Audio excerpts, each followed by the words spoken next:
go. Here we go. Here we go. Here we go. Here we are. Welcome, everybody, into the High Noon Rant. Weirdly close. Looks weirdly close.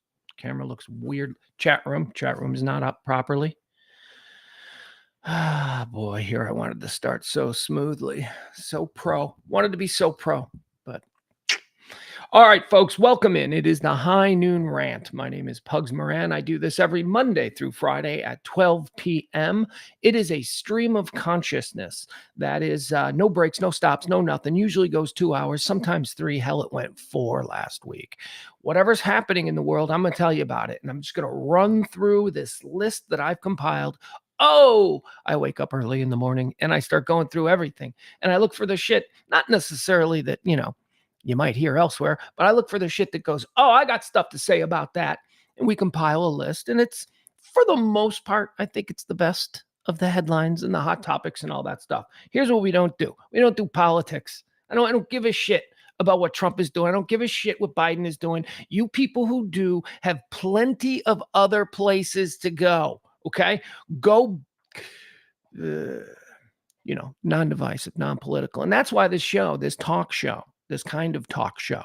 That's why this kind of show doesn't exist anywhere else, because, all they're interested in is manipulating the weak-minded. And I'm telling you, if you brand yourself by politics and politics alone, you're weak-minded, okay? It's like your football team. This is like Cowboys, Eagles. Is that how it is? We don't do that here. We are for, as I like to say, we are for the people who are still invited to their families' Thanksgiving dinners. We are for the people who have never been kicked off an airplane and then gone viral. We are for the people who've never gotten into a fist fight in a Target store. If you are any of those criterium, whatever it is. I'm going to screw up words today because I may or have not. See, right there. Look at that. May or have not. I may or may not have had an edible this morning. I know it's early. It's way too early. But here's the thing. I was throwing stuff out and there was like a half one. And I was like, well, what is that? And so I ate it like an hour ago. So who knows? Never done that. Well, actually, we did that once before, right? It was a half one, but it was a half of a powerful one. So it's like I'm trying to make it sound better. So I may say some words a little bit funny today. Bear with me. I may also have done that all by design because I wanted to be able to speak in a manner that the stream of consciousness. I hope you all know that I get I give it to you pretty straight. That's the point of the stream of consciousness. No time to make up a lie. You just go with what you think on something. But this has been one hell of a weekend, folks. And by the way, we're going to get into all the day's topics and all that stuff. Don't worry about that. We're going to get into everything. We're going to talk Bon Jovi. Oh, my God. You want to know? I was so freaked out this weekend. I watched 4 hours of a Bon Jovi documentary. Thank you. Yeah. We're going to talk about that. We're also going to talk about, there's all kinds of crazy stuff going on. Like Kevin Spacey's got some stuff going on. We've got some protests. We got some deadlines have been set in this battle against college campus administrators and protesters. We'll talk about that. All the stuff. We're going to get to all the headlines. Don't worry. There's another fun one. Zeke. Pete Friedman, who's a terrific writer here in town. Pete Friedman sent out a tweet that said, the freak is gone and Zeke is back. It's like 2023 didn't happen at all in Dallas. That's a good line. Good line. Pete Friedman. Find him where you read good stuff. Okay, so this weekend was weird because obviously on Friday we did a little bit of a different kind of show. We typically don't start the show off just, having a conversation among us dudes and dudettes. Oh, hold on. Wait, I got to do one more thing. Good Lord. I'm so sorry. Look at this. Saying hi to everybody in the chat room. We got Adam. We got Jen. We got Adam again. Adam's talking a lot. He's got a lot to say, that Adam. Byron, Al, Jeff. Who else we got? Come on. Everybody's filling in. Maybe I'll wait a couple of seconds before we get to the, the crux of what we'll talk about here in the beginning part of the show. Like I said, we usually just jump right in to the topics. A little small talk, but Friday we changed that. I went a whole hour extemporaneously just talking about what happened to the freak, which was pretty much all I thought about all weekend. But the first thing I want to do is I guess the first thing I want to do is have a drink.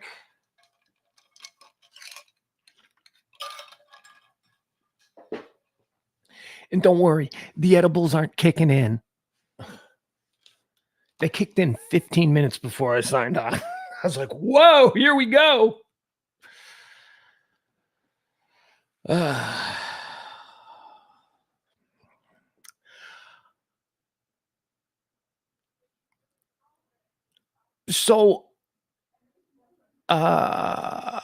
Okay, so this weekend I did a lot of thinking about what was going on. A number of the principals over there at 97 won the freak. And by the way, the only reason I'm talking about this is because it is something that was so important to me and so important to a lot of other people as well. But it was more important to me for different reasons. I have been working in a type of radio since 1992 that just doesn't really exist anymore. There's just nowhere for people who want to do talk radio. I mean, I could do morning radio, or I wouldn't even know how to do that. Like, what station would allow someone to do, the kind of talk that I like to do, the kind of fun that I like to have on the radio. So anyway, I basically retired. I did like a little stint at WGN Sports Station for like a couple of, that place folded up really quick. That was in Chicago when I left Dallas and went back to Chicago for a few years.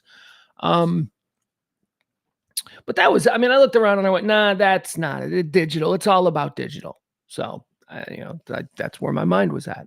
Then I come back to Dallas, and it's funny because I've talked about this before. Mr. Popular. That's going to be that's my phone. That means somebody texted me. I do have to check because I'm a father. And I don't know. I just, you always got to check. Like last night, I'll give you an example. One of the great things about being a dad, last night, I was so tired. It was like 11 o'clock at night, and I'm in bed and I'm falling asleep. I got my Thunder Rainstorm on the TV. It's nice. The ambiance is good. I'm just about to snooze, and I hear my phone message go off. My phone, bump, bump, bump, bump, bump, that thing you just heard. I hear that go off, and I'm under the pillow. I'm like, nope. I go, I'm closed for business for the day.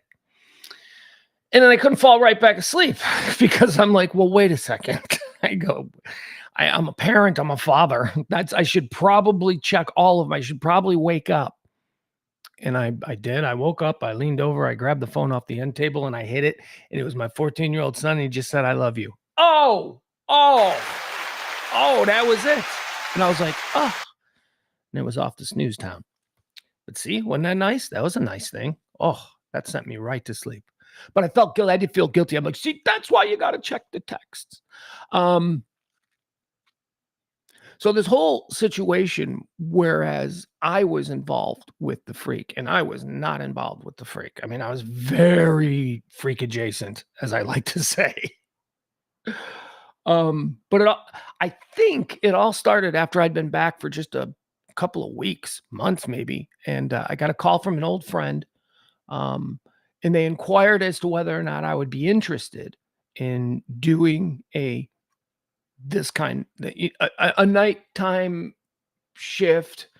It was an existing station. It was just, it didn't, like I said, at that point, I had totally checked out on radio. I was like, eh. And again, it was very vague. The description was very vague. And I was like, nah, I'm really excited about doing this noon rant show that I want to launch, and where it's just, I'm hoping that I can get advertisers. I'm hoping, trying to get it going. So I told him, I told him, wow, man, thank you for thinking of me. But, I don't know. I think I told him no, but revisionist history, maybe I said, let me think about it or whatever. But anyway, it was not anything that I pursued. And then the freak happened. And I don't know if those two things are related. I don't know. Like I said, the initial phone call was very vague. So maybe I swung and I missed. Maybe there was an opportunity there and I didn't see it because I was too arrogant and gung ho about the digital aspects of what it is that I do.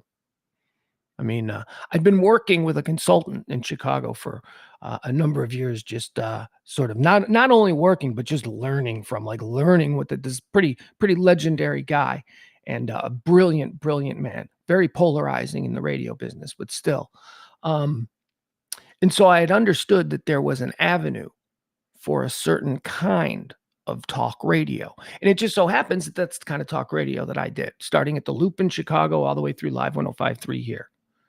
It's not the kind that was done in 1999. It would have to be done for 2024, but it was basically guy targeted, although when you do this kind of guy targeted talk, you get women inevitably. It was guy targeted, non-sports talk radio, non-sports, non-political talk radio, lifestyle talk. What is it to be a guy? Remember Maxim magazine? That was the idea. That back then, that was the idea. That would have to be changed. So when I saw what Ben and Skin were doing, and well, first of all, I came and I looked at the Eagle, the old Eagle, when it was like sort of hodgepodge when I first moved back here. You know, there was like rock and all this stuff. I looked at the Eagle because the Eagle's a legendary signal in America. People outside this market know the Eagle. And I'm looking at the Eagle and I'm like, huh. And I used to get so angry. I'm like, Russ Martin has been dead for years. I'm like, ugh. And they do it with Kid too. But I don't have a problem with them doing it with Kid because I liked Kid. You know, Kid was good to me. Kid was nice. Kid was cool. But I looked at the Eagle when I first moved back and I thought, wow. I'm like, I don't know what the hell is going on there.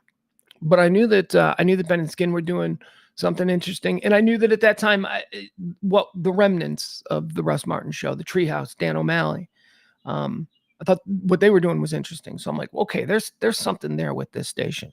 So I started talking to my consultants back in Chicago. My consultants, they're my friends. But I guess we were consulting with one another, and they are professional media consultants. So I started telling them about this, and so they started air checking. They started listening. They're like, it's not full. They're not doing this format right. They're not. And then the freak came in, and I went, oh boy, good for them.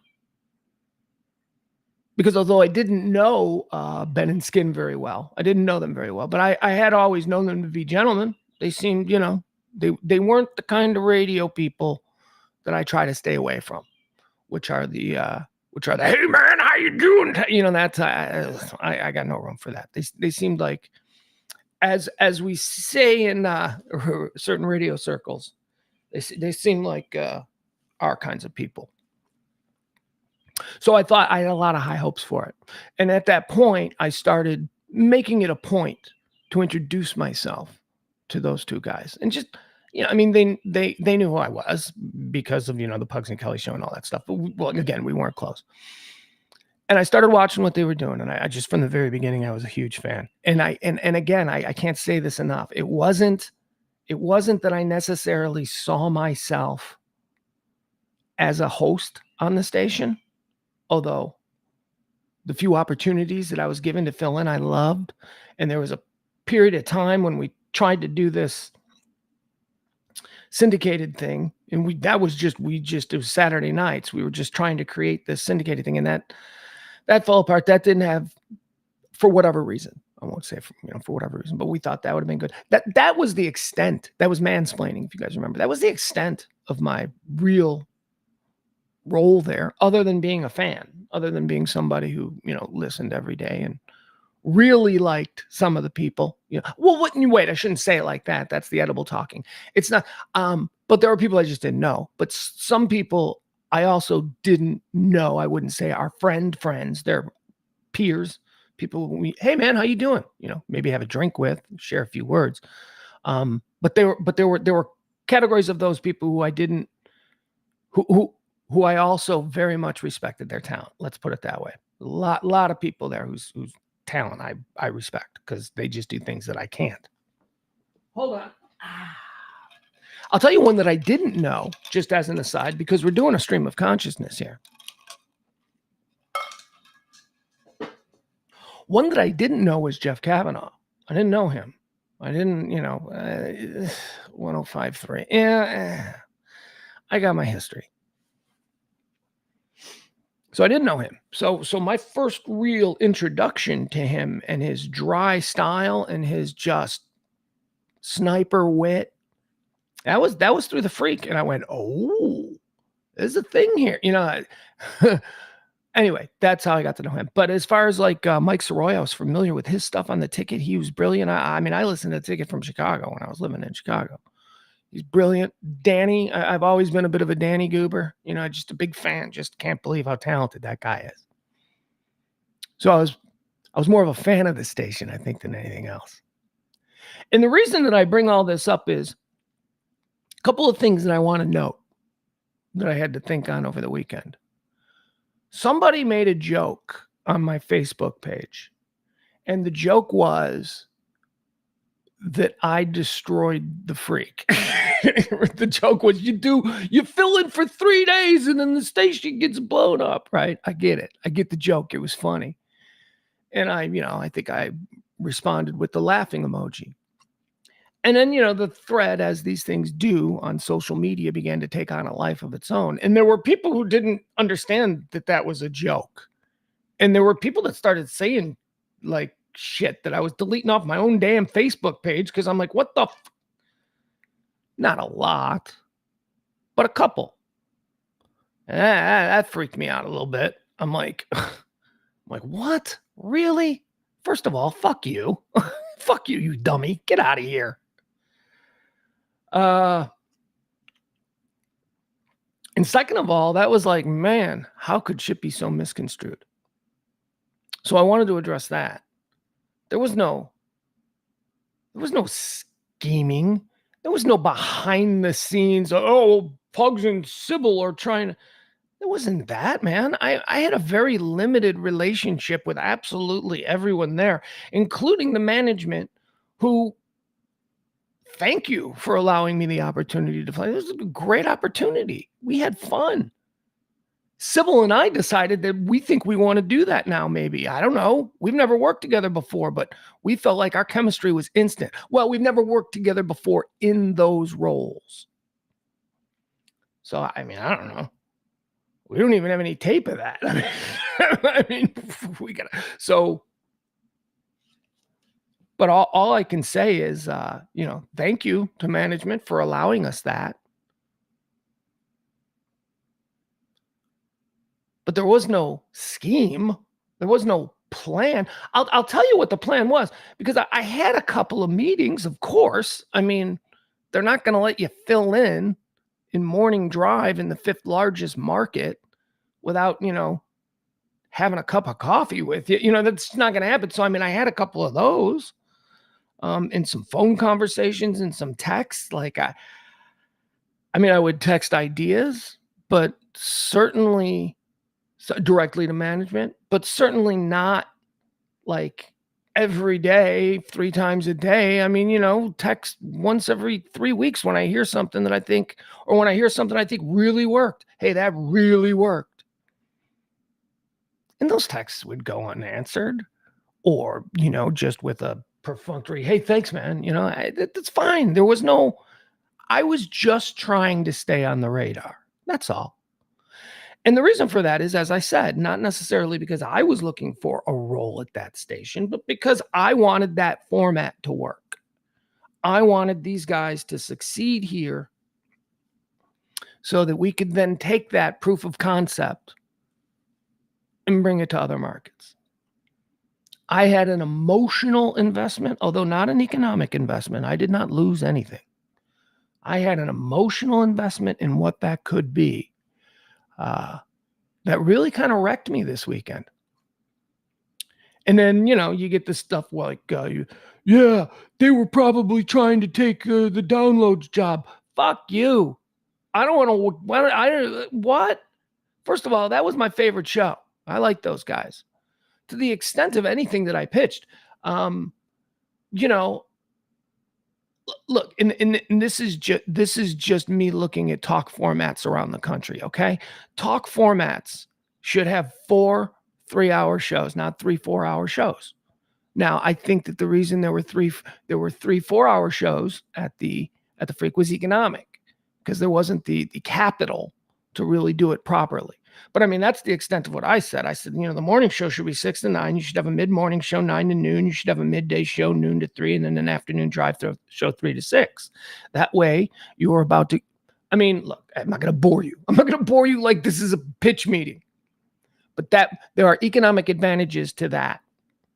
Yes, you're looking at, but then you got to hire more. There are economic advantages that outweigh what you'd be expanding your in-house payroll to. So besides, one of those shows could just be one guy. You don't have to have a morning show sized cast for every show. I don't think that that's necessarily a complaint with what the Freak was doing. Not on my end anyway, because the chemistry was there. What was the other thing that I wanted to mention? Yeah, I wanted to mention another thing before I get into the rumors and all the stuff that I may or may not have heard and what people are saying and what I think is happening with the Eagle. Sally, Mama Beller in the chat room says, keep your chin up. My chin is up. My chin is up. I mean, you can be like bummed out that something didn't go your own way, but then you got to grind on. My chin is not up, and I want to address that. Or my chin is up, and I want to address that. I said something on Twitter and Facebook also about this situation that was meant as a joke. It was meant as a self-effacing, oh, woe is me. And you know what? That brand of humor I got to get away from. Nobody likes the woe is me brand of humor. Self-effacing, fine. But so I made a joke where I said, in the past 72 hours, I have lost my weekly segment on James Parker's afternoon show on WBAP for filling in on the Freak. And now the Freak is gone. And then I tagged it with, how was your week? It was meant to be a, it was meant to be a joke, but also I want, people misinterpreted that. People, I am so nice of you. So a bunch of wonderful people, but look, I am not someone who lost their job. I didn't lose those. Those jobs weren't paying jobs. They were just things that I did. What I lost with the Freak was not a job, but as I said to somebody, I've lost its hope. And please keep hope alive. Hope springs eternal. I can always find something else to hope for. Hell, my Bears just drafted Caleb Williams and Roma Dunze. That's not going to pay the bills, but it is something good. You got to take your good things. Need another drink before I continue this extemporaneous ramble. Hi, Peter. Hi, Whitney. Let's see here. Frankie's in there hanging out with us. Appreciate that. Peter's here. Hi, Peter. Okay, so. Couple things. Yeah. So look, let's show this. You can't keep good men down. That's what they say. Oh, for crying out loud. Is this the wrong Facebook page for me? Yikes. Hold on a second. Oh. Here we go now. Righty up. Okay.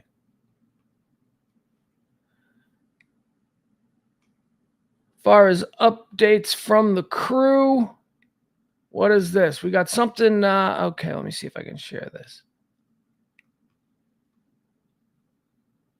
This is not playing. All right, here we go. We got this. Ben and Skin posted this earlier today. So they're doing some YouTube stuff. Follow them on YouTube. Ben and Skin on YouTube. As I go into my Chicago accent. Why is there no sound on this? Oh, because Facebook. Why is there still no sound on this? Shooting.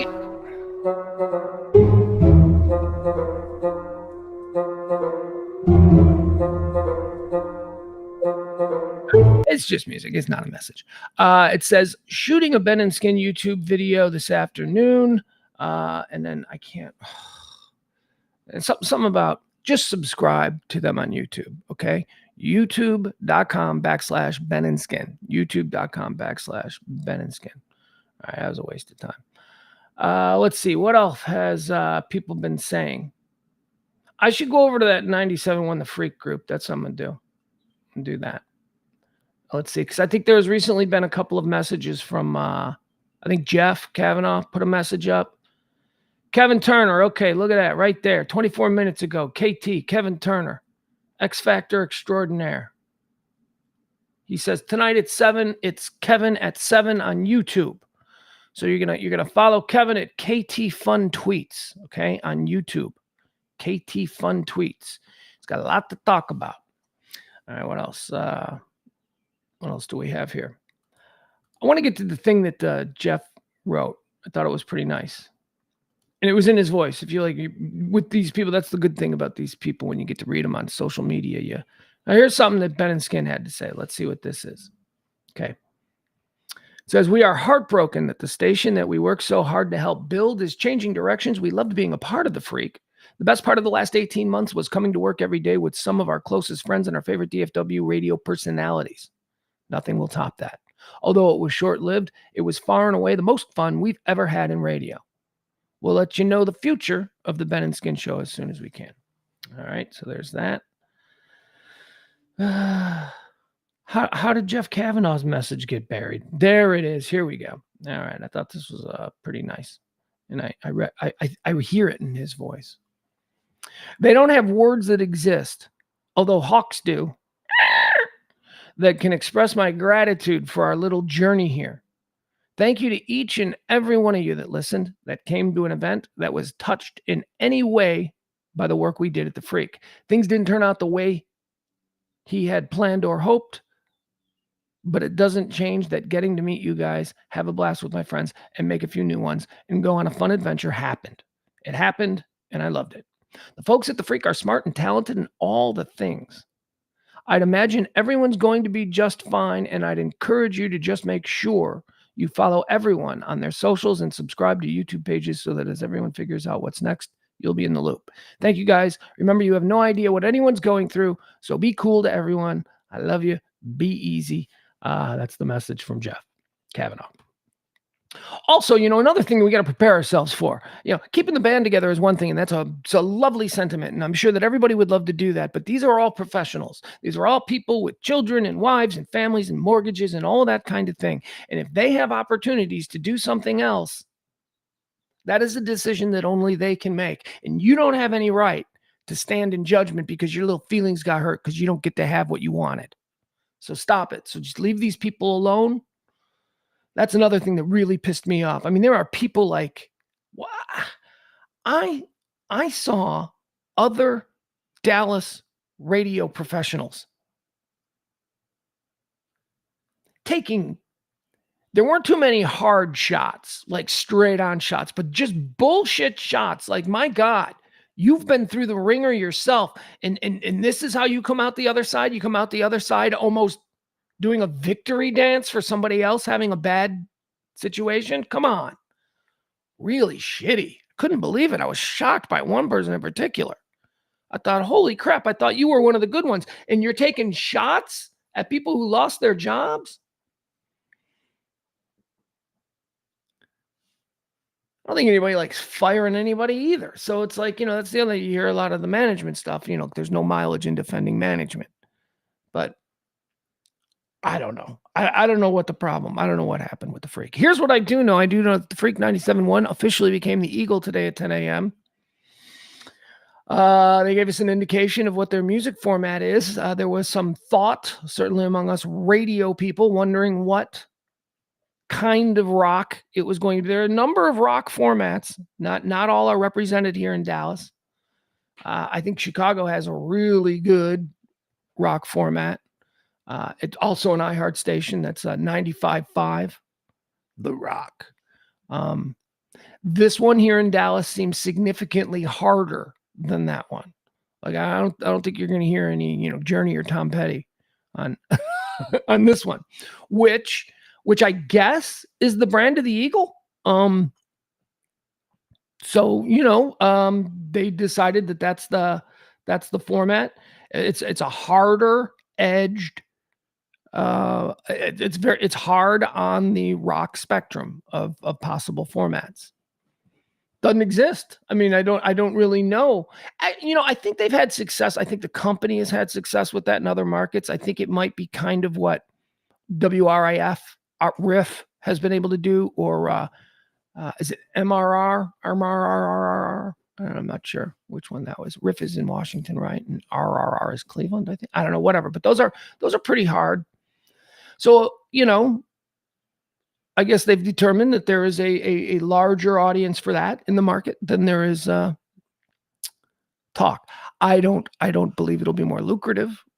I don't believe that over the course of time, if they were both allowed to go, together, I think that one would be far more successful. But that's just because, I have a bias towards talk formats where they just make more money. That's why talk hosts get paid more money and the stations make more money, and nothing moves a product like a host who can talk about it.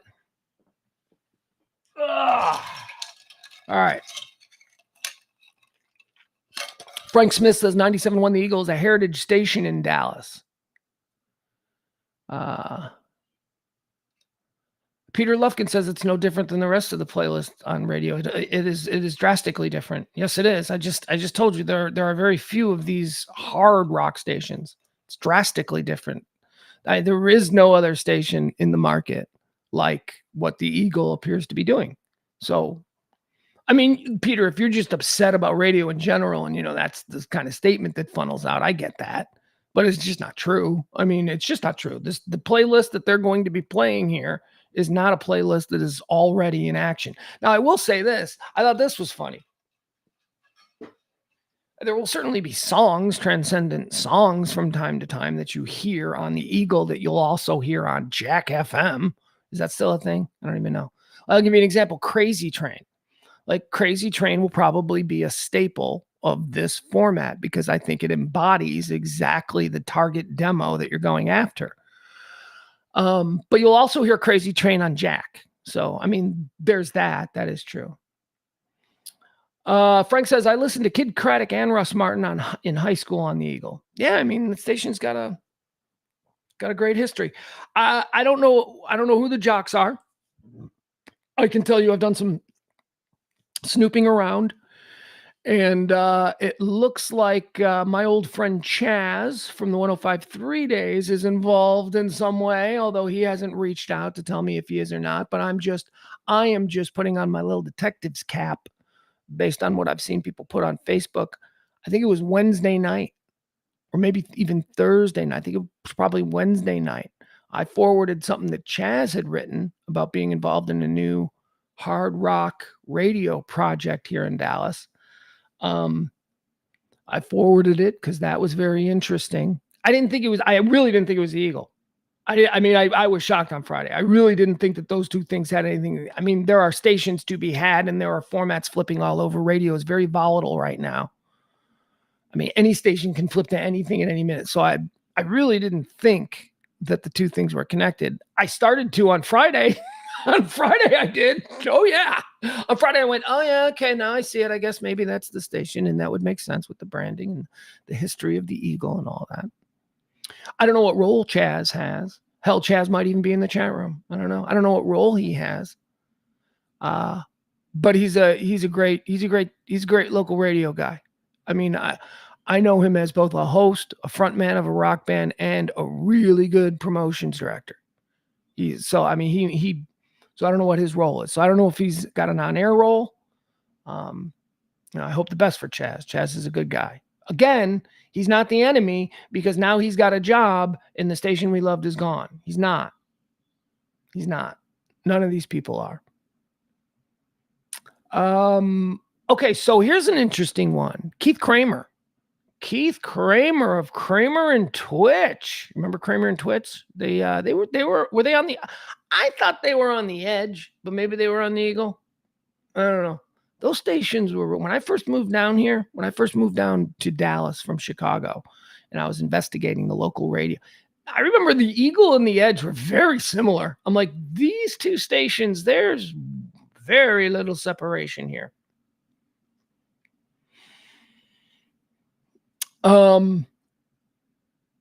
Keith Kramer, who I don't know, but I just know him as a radio guy. Keith Kramer seems to be signaling that he is going to be a part of whatever this is. I don't know for sure. But he then, I went and I started looking at other things that he made. He was very anti the freak from the get-go. I mean, he was very, and he comes from, I shouldn't say this because people could say this about me. They come from that shock jock school of, being more aggressive than is socially acceptable, which I have certainly tried. I have certainly tempered over the years because that's just not a thing anymore. And besides, I don't want to get punched in the face at 54. That was something I was willing to risk at 29, but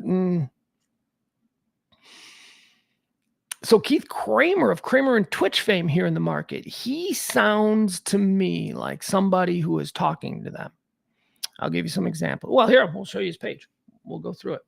Is this the new morning show? I don't know. Is Kramer and Twitch coming back? So here, let me put this up. We'll go through a couple of his things on Facebook. Like I said, I don't know this dude. I think, weren't they famous for, they got fired, right? They got fired and station got in trouble for the FCC or something for something about, they did the thing where Britney Spears died in a car accident, right? I remember that when we were first doing overnights from Chicago here to Dallas. I remember talking about that story, me and Kelly. Yeah, that's what it was. Okay, so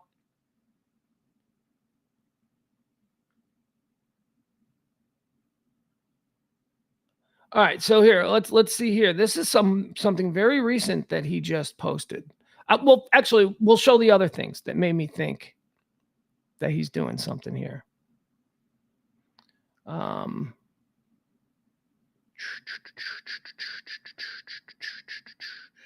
right, that's him. See, this was interesting. He did a complete day of victory dancing at the demise of the freak. And then I believe this was on Saturday where he posted this. He said, well, I just got some good news. Okay. Well, that's interesting. He was talking about how I should be on the freak and I should this and all that stuff. He's very aggressive. That's his nature. That's what he does. And then the page slants to, well, I just got some good news. So I don't know what that's about. And he changed his profile picture. There he is. And then he starts rolling out new bannering and new, stuff like this. The Kramer Show. What is this? I don't know. I do not know. Some more bannering. He might be from the radio school where, you say it into existence. I don't know. He might just see an opportunity and he's grinding for it, which.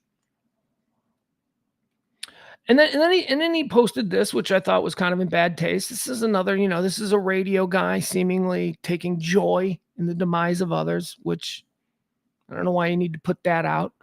But he posted a picture of the freak I'm back billboard with, yep, back to retirement, which, seems unnecessary, but. And then he was very excited, landing Monday at 10 a.m. Okay, and then black again. I don't know what that is. I don't know what he's trying to signal there. Then he's got a 97.1, the Eagle Rocks thing. Excellent re-entry, excellent songs to kick it off. He's all for, whatever's happening here. So that could tell us something. All right, so now let's read what he has to say. All right, this is the most recent posting of someone who I think might be, I don't know. He says, I get this so often, especially now being back and reconnecting with people on Facebook. When we first got here, I listened to the Eagle and it broke my heart. I was talking to them about coming on, but they wanted to put me on the Treehouse. No offense, but that show was really bad. The fuck, no offense? Then why'd you say it? I mean, what? It's so phony. This is like the whole phony thing, trying to get away from. Look, I don't know. I don't know the man. I don't know the man, but I guess I know the public Facebook persona. So that's who I'm talking about. Treehouse don't need to be catching strays, my man. Come on. Says no offense, but that show is really bad. However, they did want me to voice track nights. And I thought that would be so cool because my show last time was on at night. So then it changed to the freak. And I really could not believe my ears and eyes. I knew before it came on, it would never rise higher than 20. Not to mention the overhead cost. Look, I should read the whole thing. I shouldn't just gloss over the parts that I think are unnecessary, right? So then it changed to the freak. And I really could not believe my ears and eyes. I knew before it came on, it would never rise higher than 25th place. Not to mention the overhead cost with that many people on staff. A, you couldn't afford it, and B, you didn't have the manpower or talent to pull it off. Well, I take exception with they didn't have the talent. With all due respect, Mr. Kramer. The one thing I care about in radio is the eagle. It's the one thing. It sounds like it's the one thing. When I was saying that about the freak format, at least I meant it. Yeah. The one thing I know inside and out is the Eagle fan base. My passion for that station is something I can't explain. We live in a modern world, and just because people wouldn't listen on the radio primarily like they used to, if it's done correctly, people will listen online. But I'm going to say something here. If they don't do anything to inspire loyalty or to do something to make people feel like a family, it will fail again as well. If it has no balls, it will fail again. If it plays alternative and oldies, it will fail again. He seems to be wanting it to go extreme hard metal. That seems to be what he's pushing for. Again, I have no opinion on that. I can see a hole, I could certainly see a hole. Like I said, that's not a format that is in the market or really anywhere else. And I think you can extrapolate from that it hasn't succeeded anywhere else. But or you could say, well, maybe there's just a perception based on old-timey ways of looking at radio demographics and formats. Maybe there's just a perception that it won't do well. Maybe it will. I don't know. It's interesting, though. He says, if it's done correctly, it will fail again. And to answer the question that I've proudly received about 100 times in the last week, are you coming back? He says, I will tell you this. I am going to do everything in my power to get back. I've already weaseled myself into a meeting. I don't know how that will go, but I'll tell you how it should go. Okay. All right. Do a little role playing now.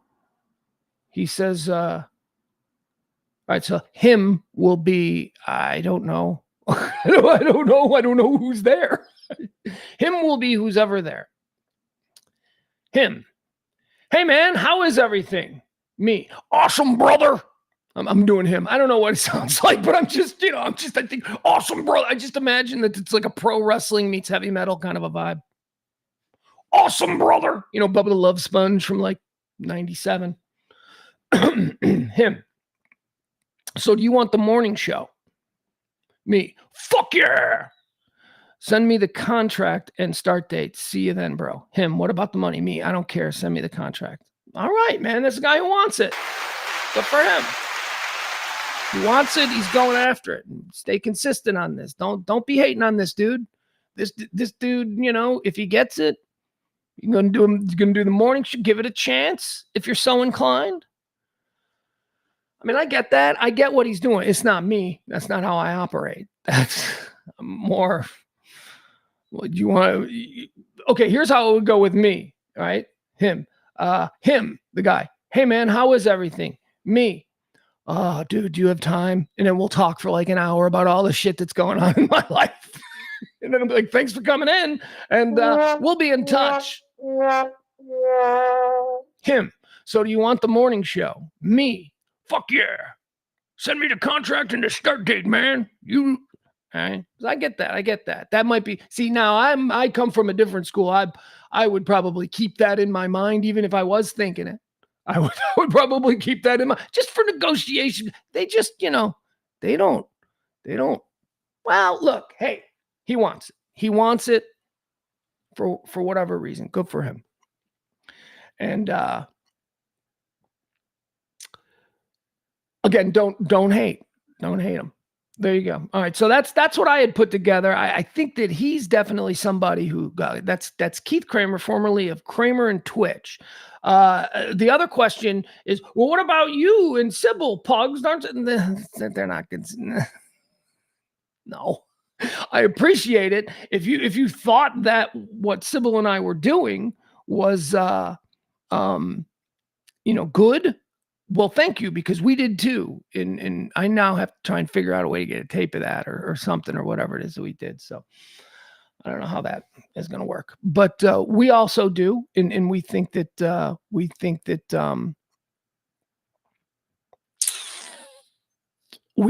could be a morning show, right? Because there's probably not an opportunity anywhere else for us to do anything other than a morning show. So Sybil and I do think that we could be a morning show, but that's not how I would negotiate it. And I can tell you flat out, I don't have a meeting. There is no meeting. Keith Kramer's out there. He's saying he's got a meeting. That's good. That means that they're going a different direction. Keith Kramer is not Pugs and Sybil. It is not. It's not the same thing. It's not. So both might be good. But again, people like different things. Both might be fine. But we're just different. We're just different shows. And again, I say all this. Here's a crazy thing too, because now I'm like, why are you talking like this? If that dude who doesn't know you, if he was to hear that you were having this conversation about what he posted on Facebook, that he'd go full shock jock on you. Like, yeah, I know that. I come from that world. Please. Please. Doesn't matter though. That's foolishness. That's silly. That's just him being an emotional bitch.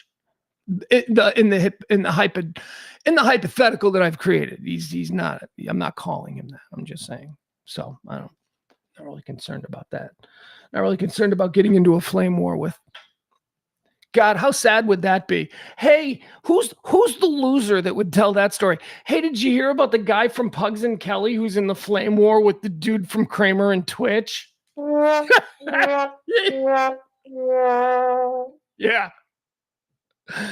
That dude's not in anybody's radio demographic. Not anybody wants to make money, I don't think.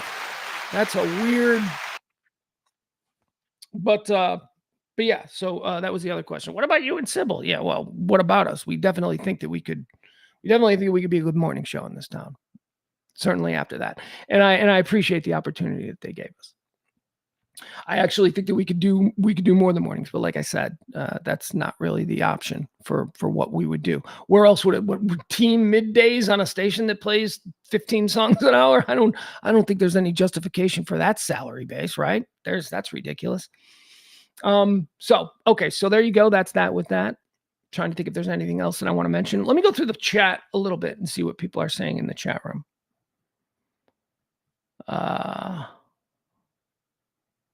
Let's see here. We'll start back here. Barney says, I'm old and listen to podcasts 16 hours a day. Is anyone making new music that could be classified as rock?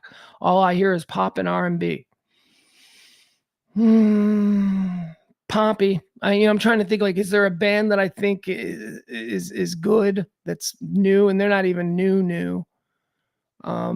My son and I discovered them. My son actually likes a lot of new rock. There is, Barney. You know what it is? It's that you're not interested in the things that will expose you to new rock. You don't have to just necessarily look for new rock, but you're playing video games. I don't know, Barney, do you play a lot of video games? Because that's how new rock is coming around. So, I'm old too.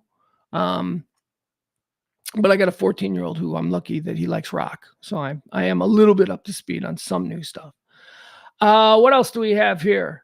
Frank says, no, I'm not going to say that, Frank. That's terrible. Ross says, I think Chaz is involved with an internet-based thing. Oh, that's interesting. That's some interesting information. And I'm not tying Chaz to this at all. I just saw he posted something that was intriguing.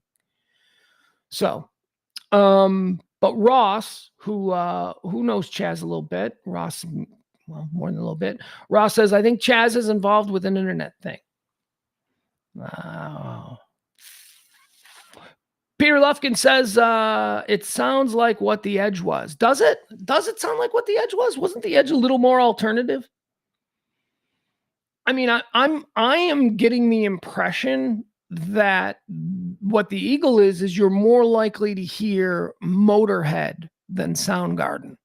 That's the vibe. I could be wrong. It's I've only listened to the first couple of songs to try and figure out the format. Yeah, it's going to be a hard, guy-driven rock format, which iHeart does well. They've done it in other markets well, so I'm sure they'll be fine. For anyone worrying about, for anyone worried about the management, I'm sure they'll be fine too. Lee Haley says 97 won the Eagle. Boring. Back to 80s and 90s. Not original anymore. I myself would rather laugh all afternoon than listen to that shit. Well, Lee, I mean, that's look, I I understand that, wanting to be entertained in a different way. And lucky for us, we live in an era of digital distribution where there are it's just habitual, right? We're not in that. It's easy for us to plop down in the car and especially if you're over 40, right? Because this is how we've been conditioned. It's muscle memory. You walk into the car, you sit down, you put on the radio. That's easy.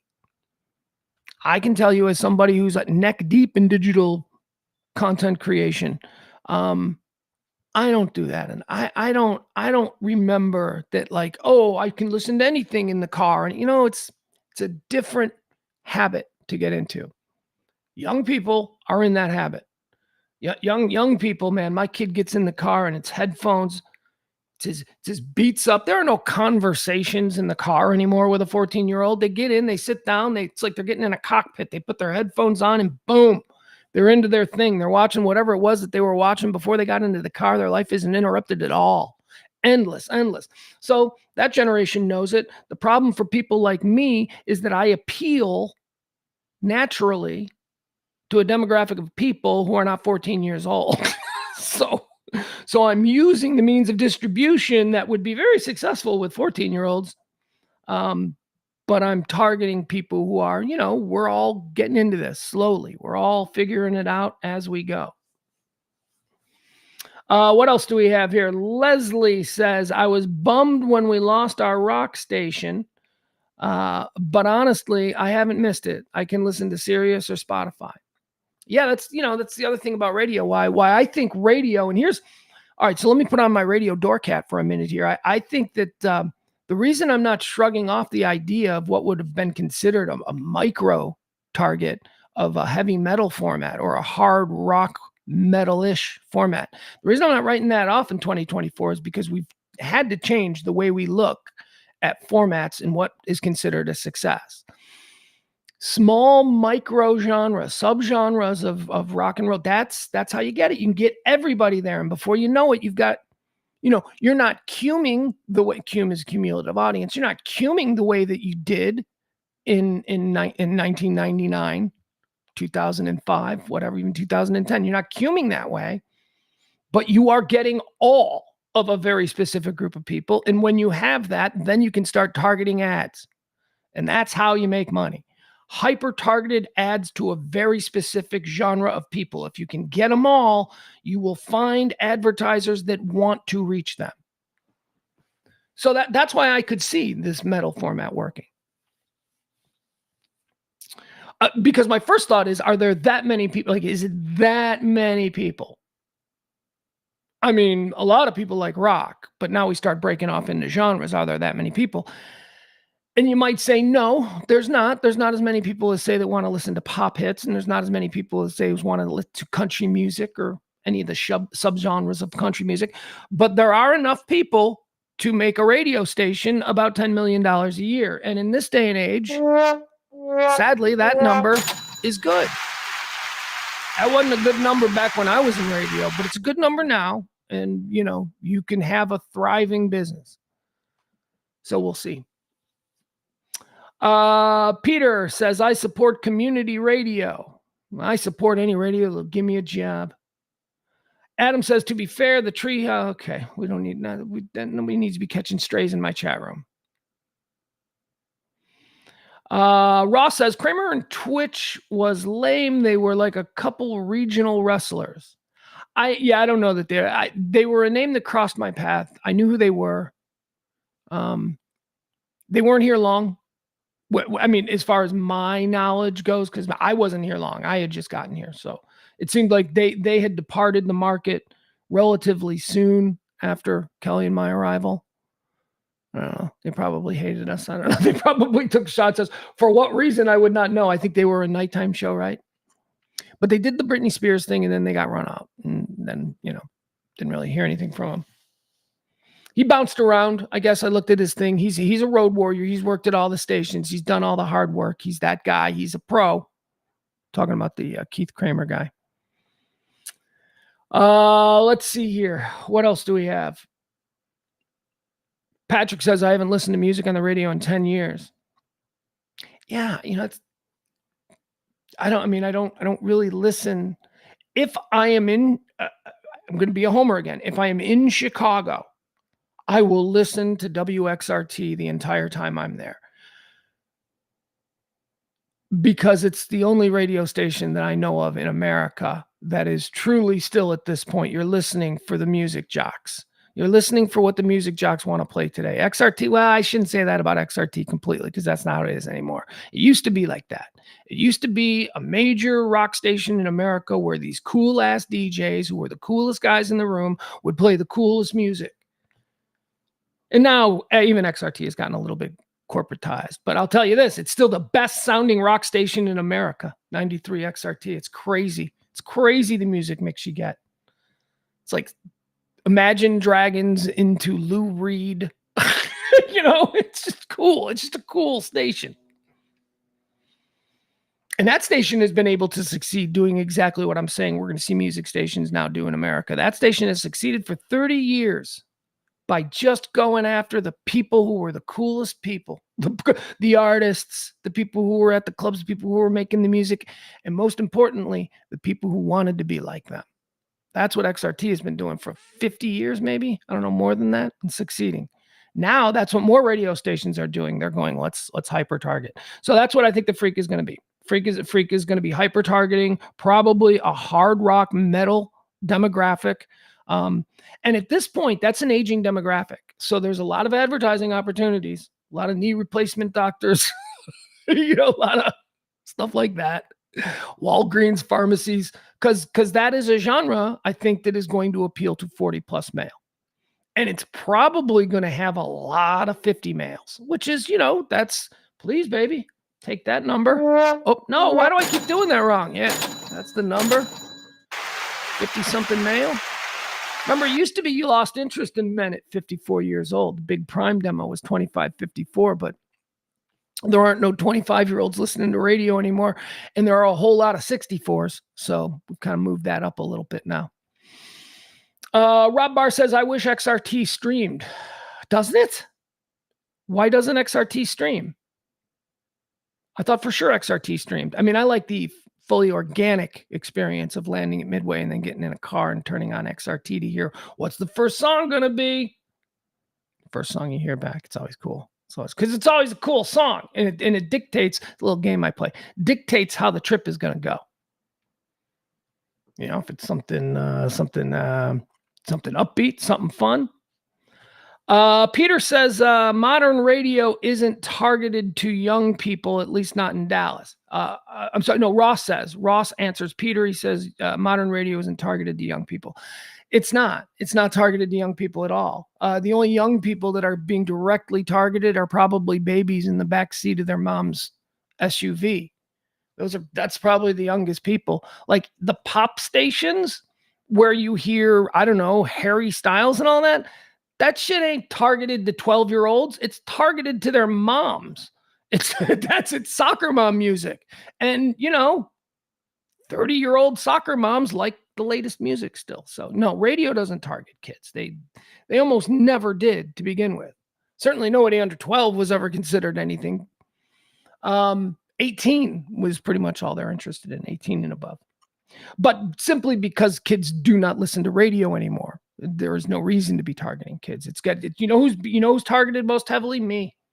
I am right now radio's target. I'm a guy who still gets in my car and puts the radio on. All right. I think that's it. Do I have anything else that I want to mention about freak stuff? Well, I had some ideas, but I don't think we need to share those. I had some thoughts on what the boys could do almost immediately if they were interested in continuing this. And I'll save that. I don't know if I want to say it public anyway, because I'm kind of working on it.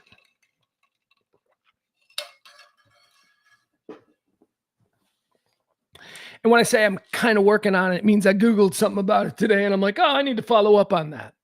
That's how I do. That's how old Pugs Moran does. All right, guys, that's going to be it. We're going to start. That's all for that portion of the show. Let's get into what the show is. Let's get into the daily hot topics, the current events, the trends, all delivered to you in a continual stream of consciousness. I wake up early and I put together a list of the most interesting topics that today has to offer. And then I try to formulate what I would consider some of the more interesting hot takes on said topics. So if you're ready, let's get started. All right, it's the High Noon Rant for the 29th day of April, year of our Lord, 2024. April 29th is the 120th day of the year. 120 days. That means, do quick math, 246 days remain till the end of the year. So as we like to say around here, get those New Year's Eve plans started. How does the show work? It unfolds in 4 quarters like a football game because we're Americans and that's what we understand. They all fit seamlessly together to create, at the end of the day, a full 30,000-foot look at what this day represents. First quarter is called Antecedently on This Day. Antecedently on This Day is just a reimagining of the old This Day in History bit. I cherry pick a couple of things from history and we talk about them. I rant about them. Whatever fuels the stream of consciousness. Quarter 2 is going to be birthdays. You know what that is. Quarter 3, deads. People who died on this day. If you died on this day, we're going to open up your life's resume and we're going to look and we're going to do heaven or hell. Heaven or hell. That's what we do. Quarter 4 is all the hot topics, current events, and trends. That's where we get into everything that people are talking about today. First and foremost, we do need to mention, as we like to, that this show runs on your tips and your gratuities and has been doing so every Monday through Friday since 2021. Very proud of that. We've been doing this for years now, every day, grinding it out. No advertisers, no nothing, just you, the good folks who tip and take care of this show every day. If you are the big tipper of the day, you get to be the executive producer of tomorrow's show. Today's executive producer, Cam. Cam dropped a bomb. Thank you, Cam. We are, by the way, Cam is the executive producer. We are. I know that we're in what I usually say is pledge week. You know, end of the month. Let's go. Let's grind. Come on. We got to pay them bills. We got to ensure that we can do this for another month. Pledge week will start in earnest tomorrow. I had a lot going on this weekend. A lot of stuff. Head stuff. Yeah, can I be honest? Head stuff. Oh, and then this weekend. Nah, never mind. Not gonna talk about that. Not gonna talk about that because honestly, I could talk about it for like 10 minutes, but it probably wouldn't be interesting to anybody but me. Thank you so much, Cam. If you do want to tip the show, I'll leave that up. First, let's get into what antecedently occurred on this day. Ladies and gentlemen, antecedently on this day. Antecedently on this day in 1429, Joan of Arc arrives to relieve the troops at the... Wait, well, that's not true. That's not... Look, I know about Joan of Arc. Joan of Arc was a crazy chick. I'll explain. Let me get the actual historical event properly said. Joan of Arc arrives to relieve the siege of Orleans. All right, so let's talk. Who wants to talk a little 100 Years' War? Hey, I can't imagine why I don't have a radio show. 100 Years' War was coming to an end. It was the war between the English and the French. It went on forever. Joan of Arc was a little farm peasant girl. She was nuts.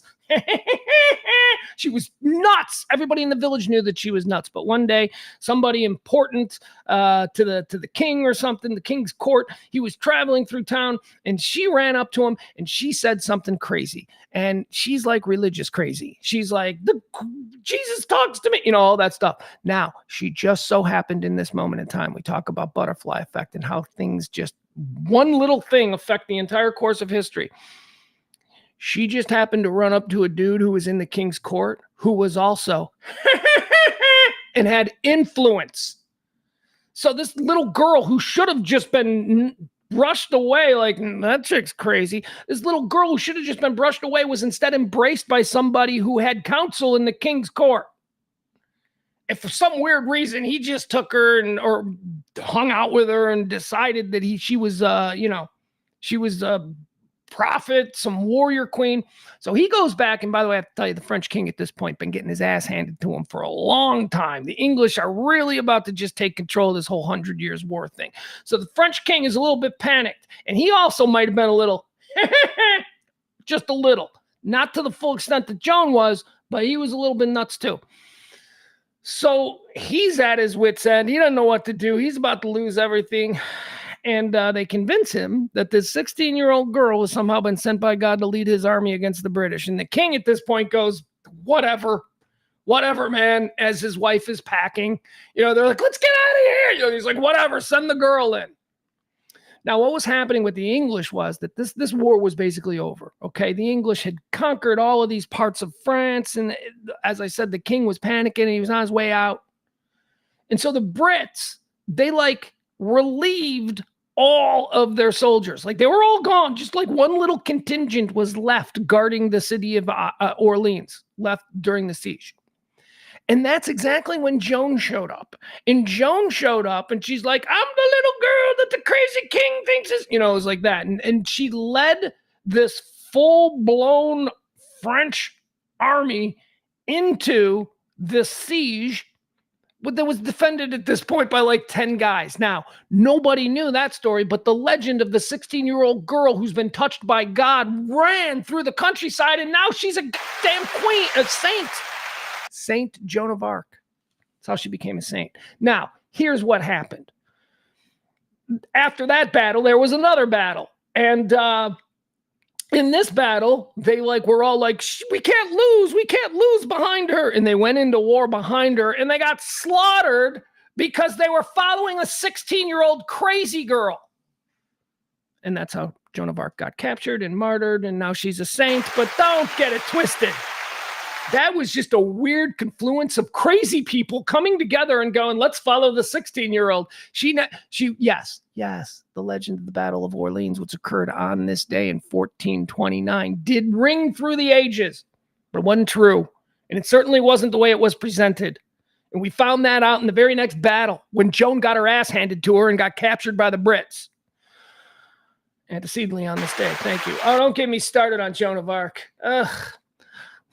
I know it's a weird thing for me to be angry about, but I've always been, what? There was a very good Joan of Arc movie. I think Mila Jovovich. Remember that chick? Remember that girl? Mila Jovovich. Mila Jovovich, the girl from The Fifth Element, who was really hot. She was wrapped up in gauze. Remember her? She was wearing a gauze dress. Antecedently on this day in 1862, during the American Civil War. You ready for this? Are you ready for this? Okay. So why do we go through these history things? Because I like to say that we look for rhythms, we look for patterns, we look for things that will give us an edge today. Did certain things occur on the same day throughout history? That's weird. Is that a coincidence, or did it happen 3 or 4 times?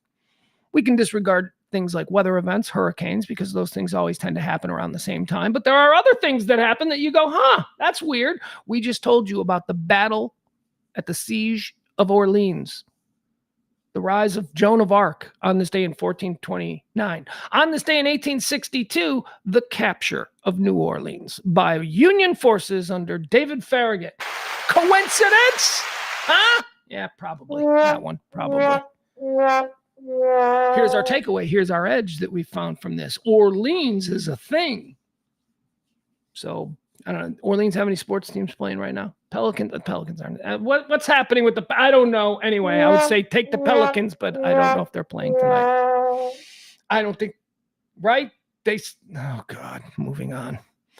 I am right now confronted with the fact that I don't know if the Pelicans suck or not. I think they're just mid, right? Aren't they? Are they even the Pelicans anymore? I don't know. Ugh. Seriously, I stopped watching basketball regularly when Lonzo Ball blew out his knee. I'm like, just let me know when he's back. Moving on. Antecedently on this day in 1945, during World War II, Adolf Hitler marries his longtime partner, Eva Braun, in a Berlin bunker and designates Admiral Karl Donitz as his successor. All right, so this was, when all hell was breaking loose for old Hitler, for old Adolf. All hell was breaking loose, and what was the point of this? He really was crazy. He's about to die and he gets married in his bunker. And by the way, what was her deal? What with Ava Braun? Did she have any hand whatsoever in that relationship? Like behind closed doors, was the relationship between Ava Braun and Adolf Hitler anything more than what we assume? Like we assume that she's just a scared little woman and he's like, you feel this now? We just, him screaming. But I wonder if it was more of a sitcom kind of a thing.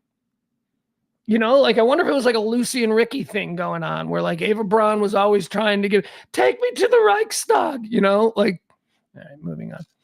On this day, antecedently in 1992, the Los Angeles riots. Remember these? Oh my God. The LA riots began following the acquittal of police officers charged with excessive force in the beating of Rodney King. Over the next 3 days, count them, 1, 2, 3 days, 63 people are killed and hundreds of buildings are destroyed. So, fine, let's go. Let's talk LA riots. Why not? I remember I was at Stingrays.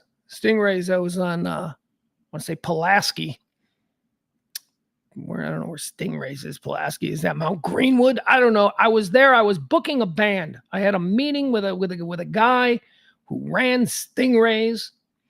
It's so funny because now back then I think about it, I was like, oh, it was a big meeting. You ran Stingrays. And now I'm like, oh, he's probably just a dirtbag bar manager who I was given like all of this.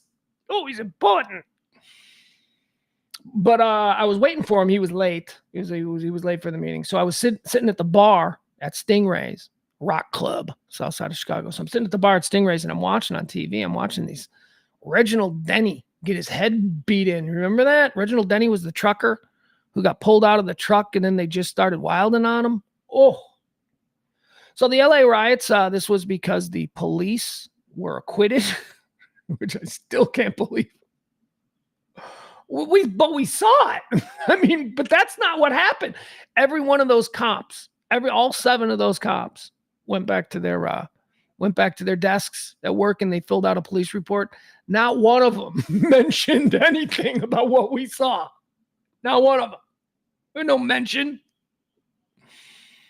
And then they were acquitted, which is crazy. But hey, OJ got acquitted too. That's crazy. So the LA riot stemmed from the outrage in the Black community. And, one of the things that I always love about this whole thing is, you get these guys. Look, hey, I'm not pro looting. I'm not pro rioting unless we have to. But in this case, the argument was, what are they burning down their own neighborhoods for? They're destroying their own businesses and their own buildings. That's stupid. You always hear that. Oh, you're so dumb. Oh, you are so reductive. What? They're burning down their own. They don't own anything in those neighborhoods. They're all renting. Those buildings are all owned by outside people. And you know what? They see them as the enemy in that moment. Now, are they behaving properly? Absolutely not. But don't get it twisted. They're not burning down their own neighborhood. They've got no economic investment, and that's part of the problem. Part of the reason why they're so mad. Oh, Pugs, they burned it down. Who's they? Can we talk about that? Your willingness to a group of impoverished people. Look, nobody can back up what that was. That was horrible. They burned the damn city down. Reginald Denny didn't do anything wrong. He was just in his truck, and all of a sudden he's getting his ass kicked. All I'm saying is there are reasons. I mean, they were criminals. The people who did that shit were criminals. Can't do that. I mean, but they are criminals who don't have an economic investment in their neighborhood. They can be both things, okay? What you don't get to be like, they're just burning down their own stuff. No, they're not. That's part of the problem. That's why they're mad. Now, their reaction to being mad about that is criminal. So, yeah, we can agree that they're all criminals. We'll throw them in jail. Hell, the people who got a hold of Reginald Denny and yanked him out of his truck, I don't know what happened to those people, those guys. Hopefully, they're still in jail, although probably not. Yikes. Remember the Korean store owners? The people who actually owned the buildings and the people who actually owned the businesses in the neighborhood, the Korean store owners. Man, it was like Vietnam. It was like watching the airlift where they got the American embassy workers out of Saigon during the fall of Saigon. That's what it looked like. People on rooftops just firing pistols randomly.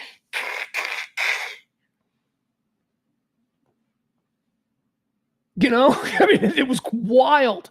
And I'm sitting at this bar on the south side of Chicago watching this going, huh, this ain't the America I know. On this day in 1992, the LA riots begin.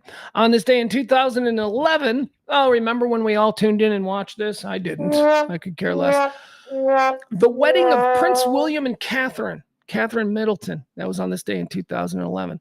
On this day in 2015, antecedently, we should say, a baseball game between the Baltimore Orioles and my Chicago White Sox sets the all-time low attendance mark for Major League Baseball. I watched the game. I watched this game because I knew it was historic. 0 people in attendance. There were no vendors. There was no nothing. There were cameramen and there were baseball players.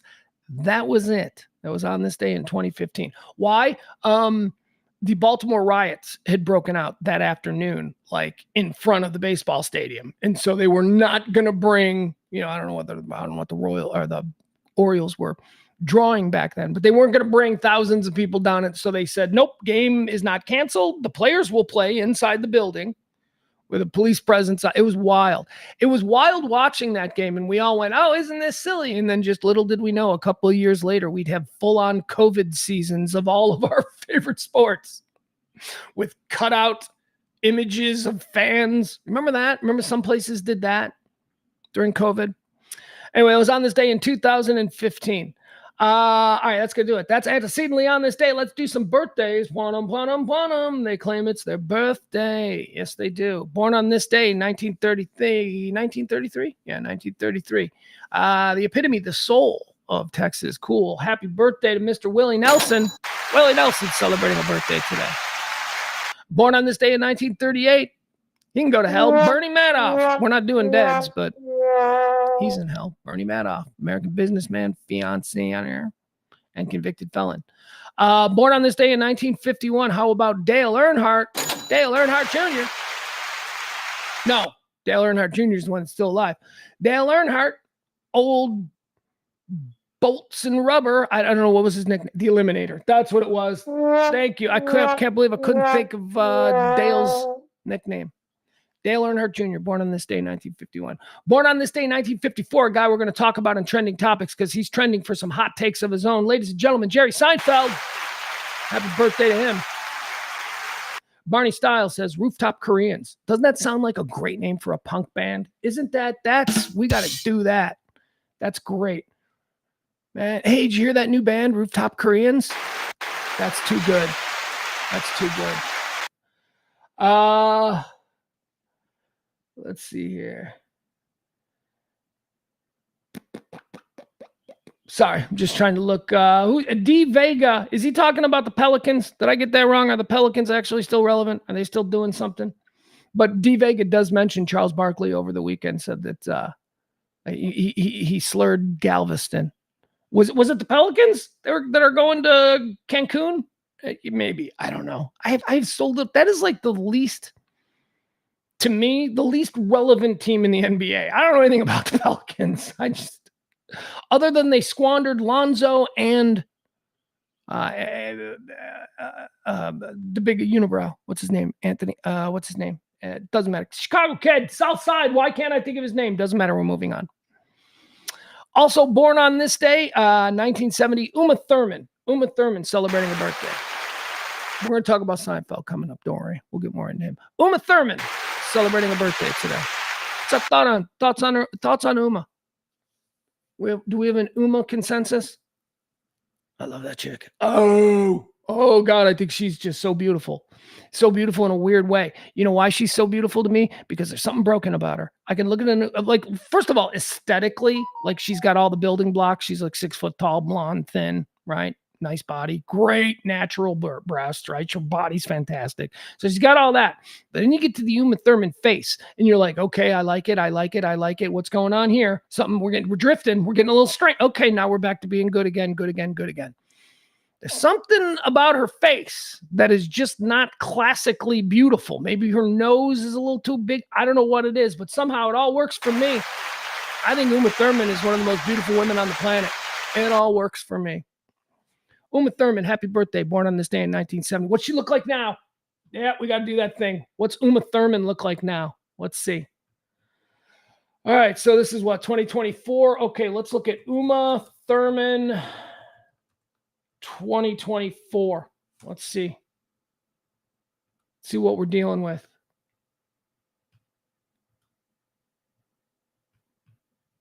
Is this real? Is this? Yeah, okay. Yeah, Cannes Film Fest. All right, so here you go. Here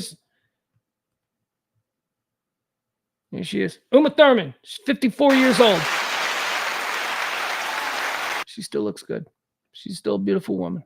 Oh, really, Pugs? You going out on a limb? You're gonna say she's beautiful? Well, there she is, a little bit closer. You can see the grace of maturity falling effortlessly across her face. I don't know what that is. That's someone's grandma. She's hot. That's someone's hot, sexy grandma. Oh yeah. Well, I mean, of course. I mean, I love her in that. I love her in that yellow jumpsuit, man. That's she's so hot. Uma Thurman from Kill Bill. Uma Thurman. John Travolta. Uma Thurman in a dress. Okay, there we go. That's all we need. It's Uma Thurman's birthday. She's hot. Also seems like kind of a bitch. You guys longtime viewers, I like a bitch. I like the bitch. I like. Oop, hold on a second. Sorry, just a little bit distracted there for a minute. That's gonna be it. That's birthdays. All right, birthdays, ladies and gentlemen. Now let's do dead people. Quickly, dead people, as we move into a portion of the show that'll bring you all today's hot topics. Dead people who died on this day. Let's decide if they went to heaven or hell. Let's do this quick today. Born on this day? No, not born on this day. Dead on this day, the year? Really? Really? I thought this person was dead my whole life. Dead on this day in 1980, ladies and gentlemen, the great auteur, Alfred Hitchcock. He's going to hell. He's going to hell.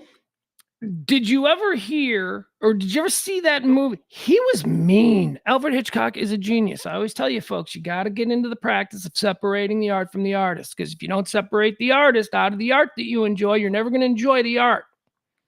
Because I don't know. This is why I don't care how people vote. I don't care how, I don't care how Mel Gibson votes. I like him. I'm sorry, I've always liked him. I don't care. But he was wearing a mega. I don't care. We don't have to vote the same. You know what I mean? I hate that stuff.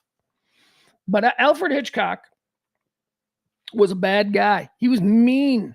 There was a movie that was made specifically about how mean he was to Tippi Hedren. I think she's Melanie Griffith's mom. Melanie Griffith, who is Dakota, not Fanning, Dakota Johnson. Oh my God. That's how old I am. I can't simply say that Tippi Hedren is the mother of Melanie Griffith because nobody knows who Melanie Griffith. They all know who the granddaughter is. Tippi Hedren is the granddaughter of Dakota Johnson, who was the daughter of Melanie Griffith. Okay, we caught up. Good. Moving on. There's an entire movie made about how Alfred Hitchcock tortured Tippi Hedren during the filming of the film Birds. So he's in hell. Go to hell. Dead on this day in 1993, Mick Ronson. Come on, he's going to hell or heaven. Mick Ronson. Mick Ronson was, okay, who was Mick? He was a producer. He was a guitar player. He was a very important guitar player. And unfortunately, he died right about the time in his career when people would have started lauding him for his career work and all that stuff. And he died and he was gone and he wasn't there. So Mick Ronson, who was he most famous for? He was David Bowie's guitarist. Spiders from Mars, produced Lou Reed's Transformers album. Mick Ronson was a dude. So I'm putting him in heaven. Dead on this day in 1997. Here's one for me. Mike Royko. Well, he was one of the most influential pundits of my childhood. He was a daily columnist, very, very provocative, very, very acerbic. I read what he was like, you can be an old man and talk this way? He meant a lot to me. And he's in hell because he was a pretty hardcore guy. He was a pretty hardcore man of his age and his era. And, he did some things. Dead on this day in 2014, Bob Hoskins. What are we doing with old Roger Rabbit, dude? I think we're putting him in heaven. That's right. Bob Hoskins. He was the dude in Roger Rabbit. Dead on this day in 2014. We're putting him in heaven. Dead on this day in 2015, Calvin Pete. Yeah. We talk about Calvin Pete, golfer. If you're older than Tiger Woods, he's the first black dude you ever saw in a PGA event. That's who Calvin Pete was. Calvin Pete was the first black golfer that I ever saw. I was, wait, what? I thought these clubs didn't, there's Calvin Pete out there. Calvin Pete is going to heaven. Not for his golfing. I don't know if he was even that good. He must have been good enough to, he was good. He's better than you. Don't get it twisted. He's better than you. He's better than anyone. But I don't know how great among, he was of the era. Significant for being the first black guy that I think most of us saw on TV playing PGA golf. He was Tiger before Tiger. He was the original. He was Tiger without the skills. Tiger came in. Let's just put it this way. He's going to heaven. He's going to heaven because I can't imagine the bullshit that he had to hear from drunk hillbillies on golf courses throughout the 1970s. I'm sorry. Calvin Pete, I got to imagine that you took some shit and you always seem to present yourself like a gentleman. Calvin Pete. All right, that's going to do it, folks. That is the first 2-3 quarters of today's show. It's time to move into the fourth quarter. What do we do in the fourth quarter? Well, we talk about all the things that happened talk about all the things that are happening today. Before that, I'm going to remind you, tip the show if you can. The show runs on your gratuities and your tips. Drop a little something. We're going to leave that up. All right, let's run through all the stuff people are talking about. Tornadoes. Oh, my God, this weekend we had tornadoes all over the place. Oklahoma, 4 people died. Pour a little something out for the good folks of Oklahoma. It's not bad enough waking up in Oklahoma every day. You get to deal with tornadoes every now and again. This was a bad one. This thing ripped through about 5 states. Trail of destruction from these tornadoes left from Texas. Yeah, everything starts here. Started here in Texas, made its way up through. Tornadoes leave trail of destruction. 83 reports of tornadoes across 5 states between Friday and Saturday evening. Boy, oh boy. Severe weather left a trail of destruction in the heartland on Friday. The multi-day tornado outbreak continued Saturday with powerful storms expected from Texas to the Great Lakes. Tornadoes. Well, it's tornado season. Some awesome. Man, I think I posted about this on Twitter. Saturday afternoon, I started seeing all these things. My alerts started going off. I have all these dork alerts, for police and big activities going on around the country. And so all of a sudden, all these different alerts were going off for all these different police municipalities across the country. And they're all sort of in the same guts of America, the central part. And I'm like, oh boy, we got tornadoes. So I immediately went on to YouTube and I started watching these storm chasers doing these live tornado storm chases. Wow. It is awesome. It is weather the way I had never imagined weather could be. This is how weather is going to be in the future. It's going to be people actually telling you what's happening while they're in the middle of it. It's pretty cool. Anthony Blinken was the Secretary of State of these here United States. He's over there in the Middle East. He's trying to bring an end to the Israeli and the Gaza situation. It ain't going too well. It's not going to get, look, what are we going to do? If the United States of America, through these proper did I tell you, I think I ate half a edible this morning, like 11 o'clock. At what point does this all just, look, we've been telling Israel now for months upon months to chill the fuck out. And Israel's like, but this is about more than that. And now we're sending Blinken again. I don't know. This is why I couldn't be a leader of the free world. There's just too much. This is it. This is the reason. Everything else I could do. This is the one that I think I'd have a problem with. Just getting to Netanyahu and being like, dude, stop it. Hamas over the weekend, they released a couple of videos. They showed videos of 2 Americans. There's 2 Americans over there. How come we don't hear about that? Where's Fox News on this? You would think, where's Fox News? It's an election year. We got a Democratic president. Fox News could be doing, why is Biden abandoning these they could be doing that. They could be drumming that into the ground, but they're not. Like a $50 billion judgment in an election, trial probably has them backing off some of that more. aggressive stuff they used to be known for. But seriously, I don't get this. Why are we not hearing about these American hostages? I am sort of being tongue-in-cheek here, but it does seem like it's something that we here should be thinking about more. We seem to be watching this, not, I don't mean we well, I do mean we collectively, but not specifically. Some of you, of course, are very tuned in. We're watching this like it's a TV show and it's happening to other people, but there are American citizens who have been held by Hamas now since October the 7th. And, there seems to be nobody talking about this. Like, whatever, let's hope nobody mentions it. Columbia protesters. Again, for some reason, Columbia University in New York City seems to be the epicenter for all of this. But this is happening at college campuses around the country. But as far as the Columbia protesters go, this is not going well either. I don't know what the next step is, but they were. So do you understand what's happening here? So a whole bunch of these protesters have created a city on the campus of Columbia, tents, little ransacked houses, and they're not leaving, and they're going to cause a disturbance, and they're going to disrupt the campus. Campus has now not in-person classes anymore till the end of the semester. They've already done that. Why? Because, Jewish students, which I don't know how you know who a Jewish student is, but okay. Jewish students are getting harassed. And, like I said, man, you can scan this village, that you can see it from above. You can see all kinds of, it's terrible. This is Columbia University. This is one of the great universities in America. And here's why they're not leaving.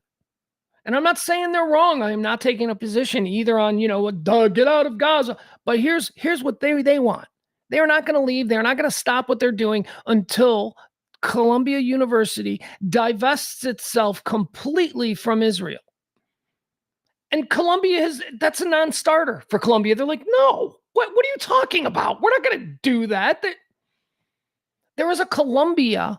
There was a, what do they call it? Not a charter, but like, you have like University of California, or University of California, Berkeley, or University of California, San Diego.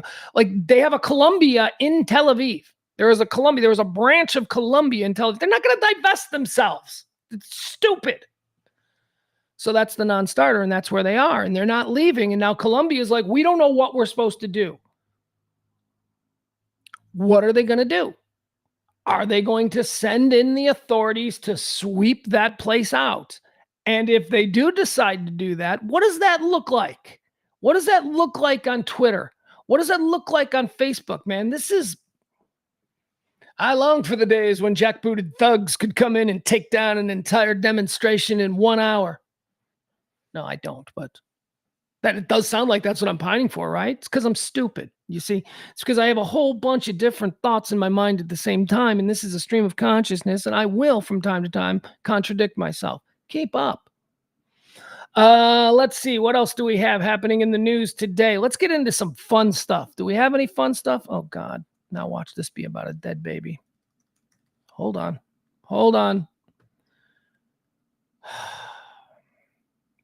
Have I told you lately how much I despise Google Drive, and yet at the same time love it? It's hard to navigate. It's hard. When I have my outline of the stories that I want to discuss, sometimes Google Drive decides to just go all the way back up to the top, and it takes forever to go all the way back to the bottom. All right, let's talk a little bit about Christine Nome. I don't even know who this chick is. And then I saw her and I went, man, she's hot. And they're like, oh, well, she's like a governor in South Dakota or something. And I'm like, well, she's hot. What's her story? And they're like, well, she might be Trump's VP. And I'm like, that tracks because, don't know anything about her, but she's hot. So kind of the way he hires lawyers, just don't know if she's any good, but man, she sure is good to look at. She's hot. She is hot. As a matter of fact, I saw a video. I saw a video of her over the weekend doing something in her kitchen, and I thought it was just one of those thirst videos, just a chick going, look at how cute I am in my new top. Like, I thought that's what it was, so I just went by it. Turns out that's the governor of South Dakota. So anyway, there were a lot of people that were saying that old hot stuff there in South Dakota was going to be the vice president. She was going to be somebody. Hey, somebody said we need a new Palin, so they decided that, and that's unfair. Palin was an idiot. But Palin was hot. That's my point. I don't know if this Nome is an idiot or not. I don't know anything about her. I know that she looks good, and I know that she started to pop up in the news over the weekend because of the Trump thing. Oh, was there anything else that she was popping up for? Yeah, that's right. She's no longer Trump's top VP because of what happened over the weekend. Friday, actually. Kristi Noem is writing a book about her hardscrabble life there in Fargo. I don't know where she's from. The mean streets of Dubuque. I don't know what but whatever. She wrote a book because that's what you do when you want to rise to national politics. You understand that nobody knows who you are, so you put a book out, and then you go on Fox News or you go on some right-wing radio show and you promote the book, and then a bunch of dummies buy the book and they go, I love her. Or, that's how you get famous. Everybody does it. Democrats do it. Republicans do it. It's how you introduce yourself.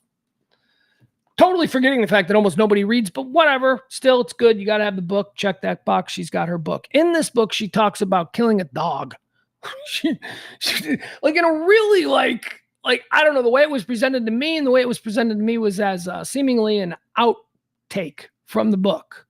She had what was the dog's name? Cricket, something like that. I think the dog's name was Cricket.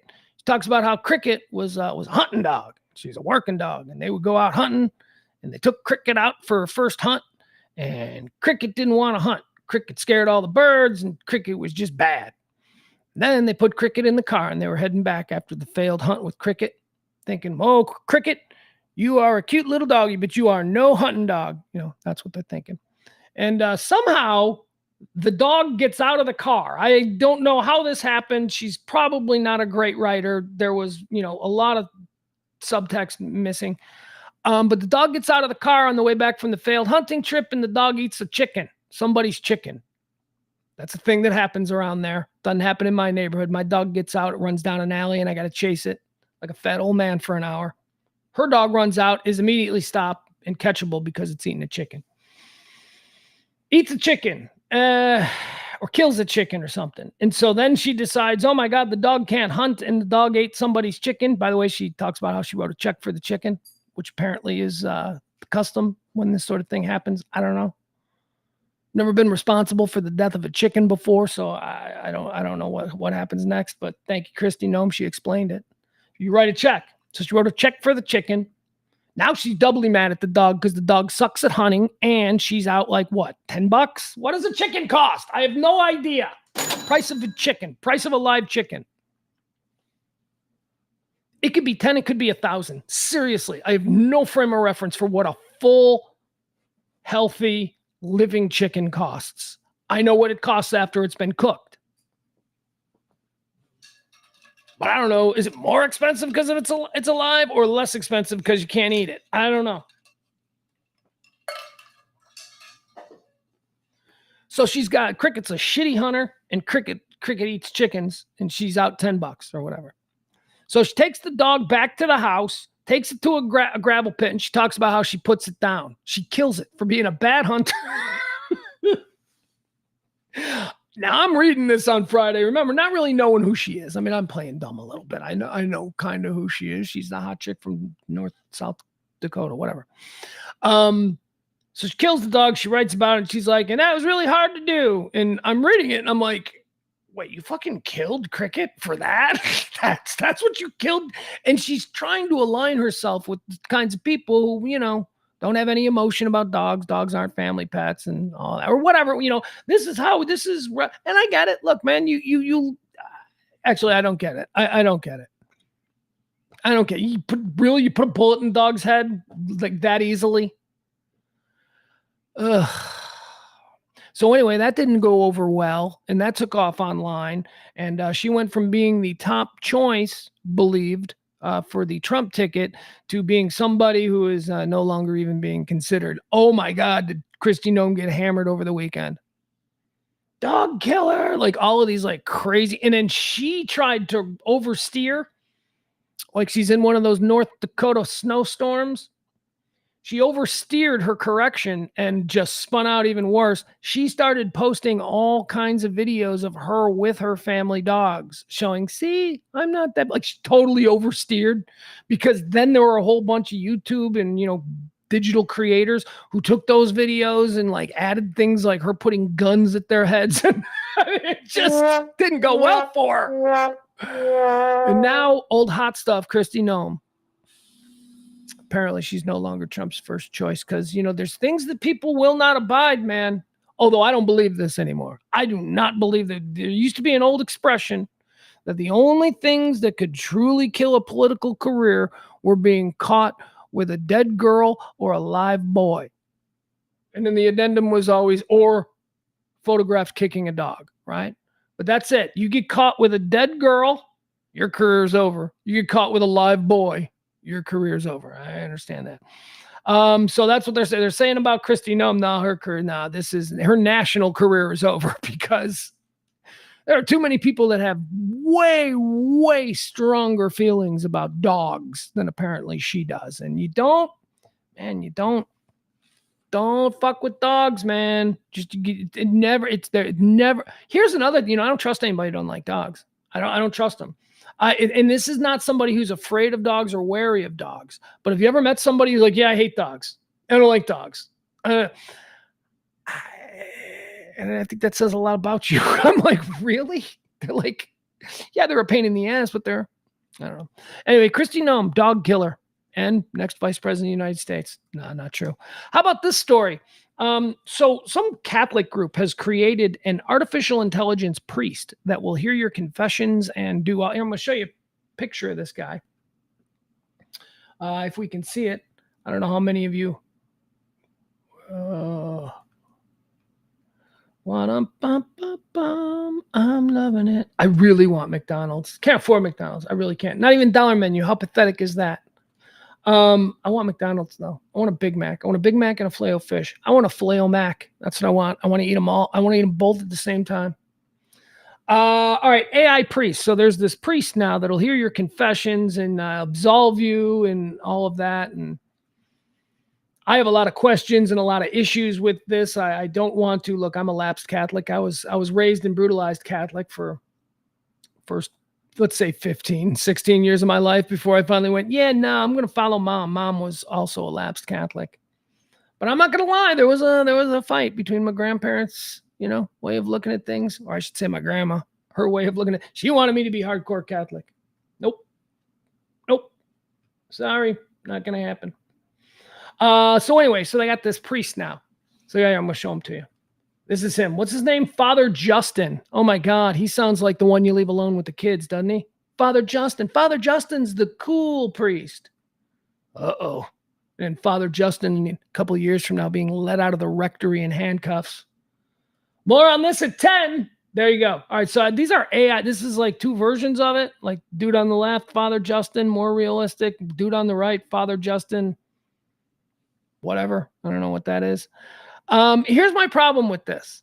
So, I mean, so is your religion, is your faith real?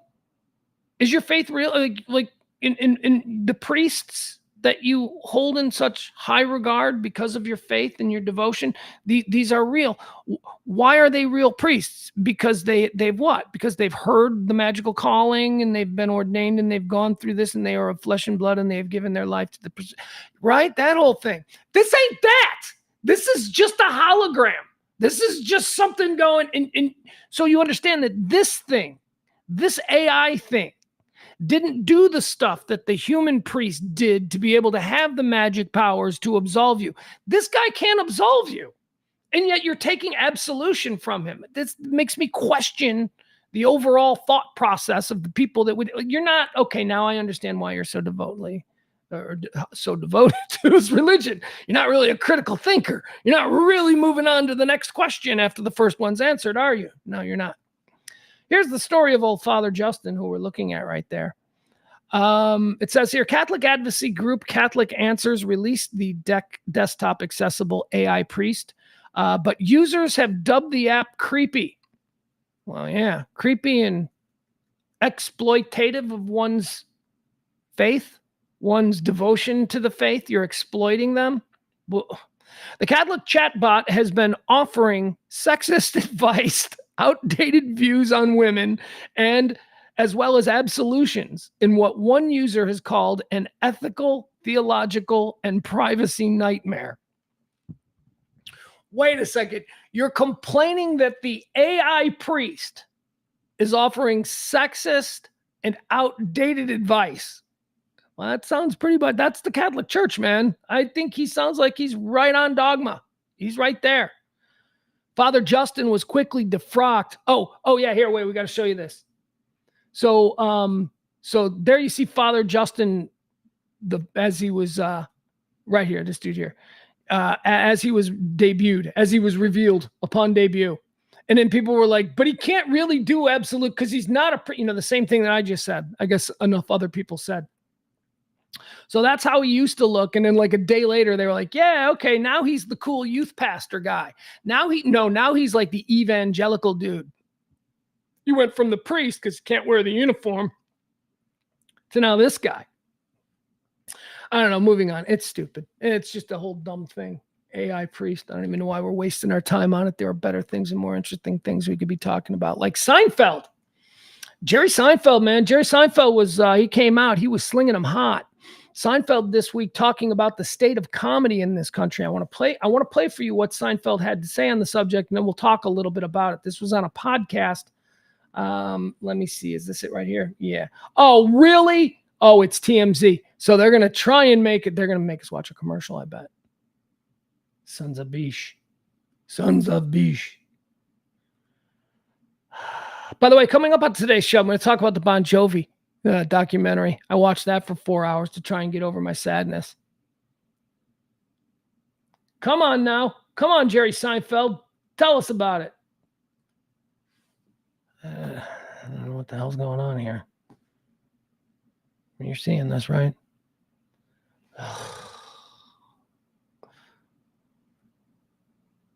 You know, they got us addicted to the internet. They did. And they didn't have all the damn bugs worked out. Here we go.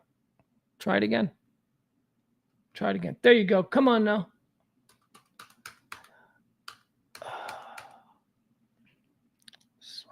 It was so nice when we used to have a producer. Oh, now they're going to make us watch a commercial?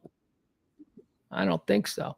All right. Jerry Seinfeld reflected on the state of comedy ahead of his 70th birthday. He thinks modern day showbiz has lost its sense of humor. What a shock from a 70-year-old. What a shock to hear a 70-year-old former entertainer. Well, he's still an entertainer, I guess. I find him entertaining. What a shock to find a 70-year-old man doesn't like the state of the business that he was in 50 years ago. What a shock. Here he is.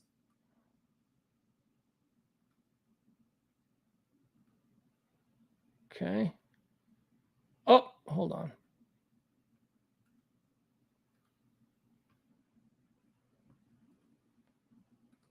Let me get it paused. All right, let's play this. Here we go. This should be him. Nothing really affects comedy. People always need it. They need it so badly, and they don't get it. It used to be you would go home at the end of the day. Most people would go, oh, Cheers is on. Oh, MASH is on. Oh, Mary Tyler Moore is on. All in the Family's on. You just expected there'll be some funny stuff we can watch on TV tonight. Well, guess what? Where is it? This is the result of the extreme left and PC crap and people worrying so much about offending other people. Mm-hmm. When you write a script and it goes into 4 or 5 different hands, committees, groups, here's our thought about this joke, well, that's the end of your comedy. They move the gates, like in skiing. Yeah. Culture, the gates are moving. Your job is to be agile and clever enough that wherever they put the gates, I'm going to make the gate. Yeah. All right. There's Jerry Seinfeld. Some fairly provocative opinions regarding modern comedy from a guy who could make a case to be on the Mount Rushmore of American comedy. He could make that case. I don't know if I'd support it, but the case could be made. So what did he say there? Also, let's get it completely out in the open here. Jerry Seinfeld has never been political in any way, shape, or form. Jerry Seinfeld is not somebody who was, seen to be, a MAGA guy or a lefty liberal guy. I like to think of Jerry Seinfeld as occupying the role that I try to make this show occupy, that lane. We're not the crazy 15% on the right. You know who the crazy 15% on the right are. They're the ones you haven't seen at the last couple of Thanksgivings. because people don't want them coming anymore. And then there's also a 15% crazies on the left. You see, those are the people who don't know what the Hamas flag is. Those are the people who are taking over college campuses right now, demanding that, all Zionists be put down. That's those people who occupy both areas of the political spectrum in the United States of America do not speak for the rest of us. Like I say, that's 15 and 15. That leaves 70% of us in the middle. Some of us are very, closer to the right over there and closer to the left, but we can all work together. And that's how I've always seen Jerry Seinfeld as sort of just a guy who's in the middle. Now, what does he say there? Does he say anything that would suggest his political? No, I think what he says there suggests that he is exactly where I'm saying he is, where we are. We're in that 70% in the middle, the group of people that need to figure out how to get along so that we can keep going in this wonderful experiment called the United States. There's 15% on both sides. They're the loudest and they're the dumbest. And they want to control the narrative. And there are people who have figured out how to make money off of the loud and dumb things that those people on both 15% of that side and that side say.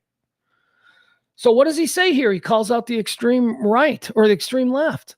As well he should.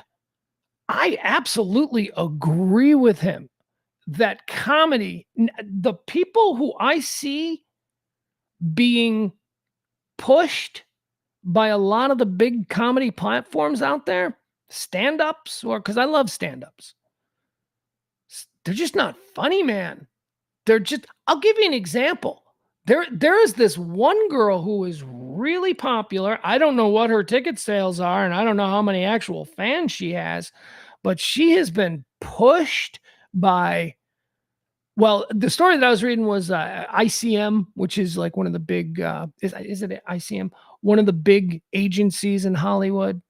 Netflix struck some kind of a multi-stand-up special deal with her recently. I don't even know if they've added. All I can tell you is that this woman, this comedian who they're trying, the apparatus is trying to make this big star, is not funny. And I have a whole bunch of friends who are like, what the fuck is this? I mean, real comedians. And this particular comedian, I don't even know her name. First name is Hannah something. She's just not funny. Her jokes are no less grievance based than everything you hear coming out of MAGA. I mean, just because you're coming at an issue from the opposite side, but still snowflaking about it, doesn't make you righteous. It just makes you another person who is trafficking in grievance. Tired of it. Everybody's bad. I'm terrible. In the eyes of these people, I'm terrible simply because I'm a 54-year-old white guy who grew up in the suburbs. I'm the evil of all evil, even though I haven't done anything to contribute that I can know to any of this bullshit. I've done stupid radio shows my whole life. Comedy is really bad right now. There are some good ones. There are some people who are out there. I'll tell you this. I'm very excited about John Mulaney's Netflix special. John Mulaney's got a new Netflix special. I think it's Friday night. It's live. They're doing a live stream of a live guy. That's very exciting. That's very interesting. That is a new wrinkle to Netflix attempted dominance of the comedy world. Live. They did it with Chris Rock, remember? But now, I mean, let's see it regularly. How about every Friday night? Let's have Netflix focus on another stand-up comedian doing a live show.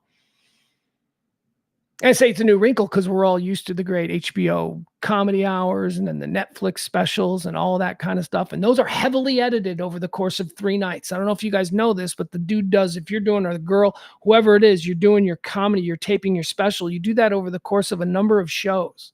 You do a number of shows in the same outfit. And then they edit it together to find the best. Oh, you blew that joke on Friday, but that's okay. You'll get it on Saturday, and the Saturday one will make the final cut.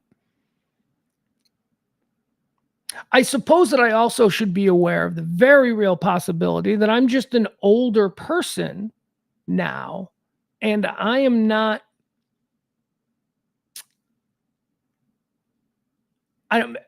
don't get 20-something modern comedy.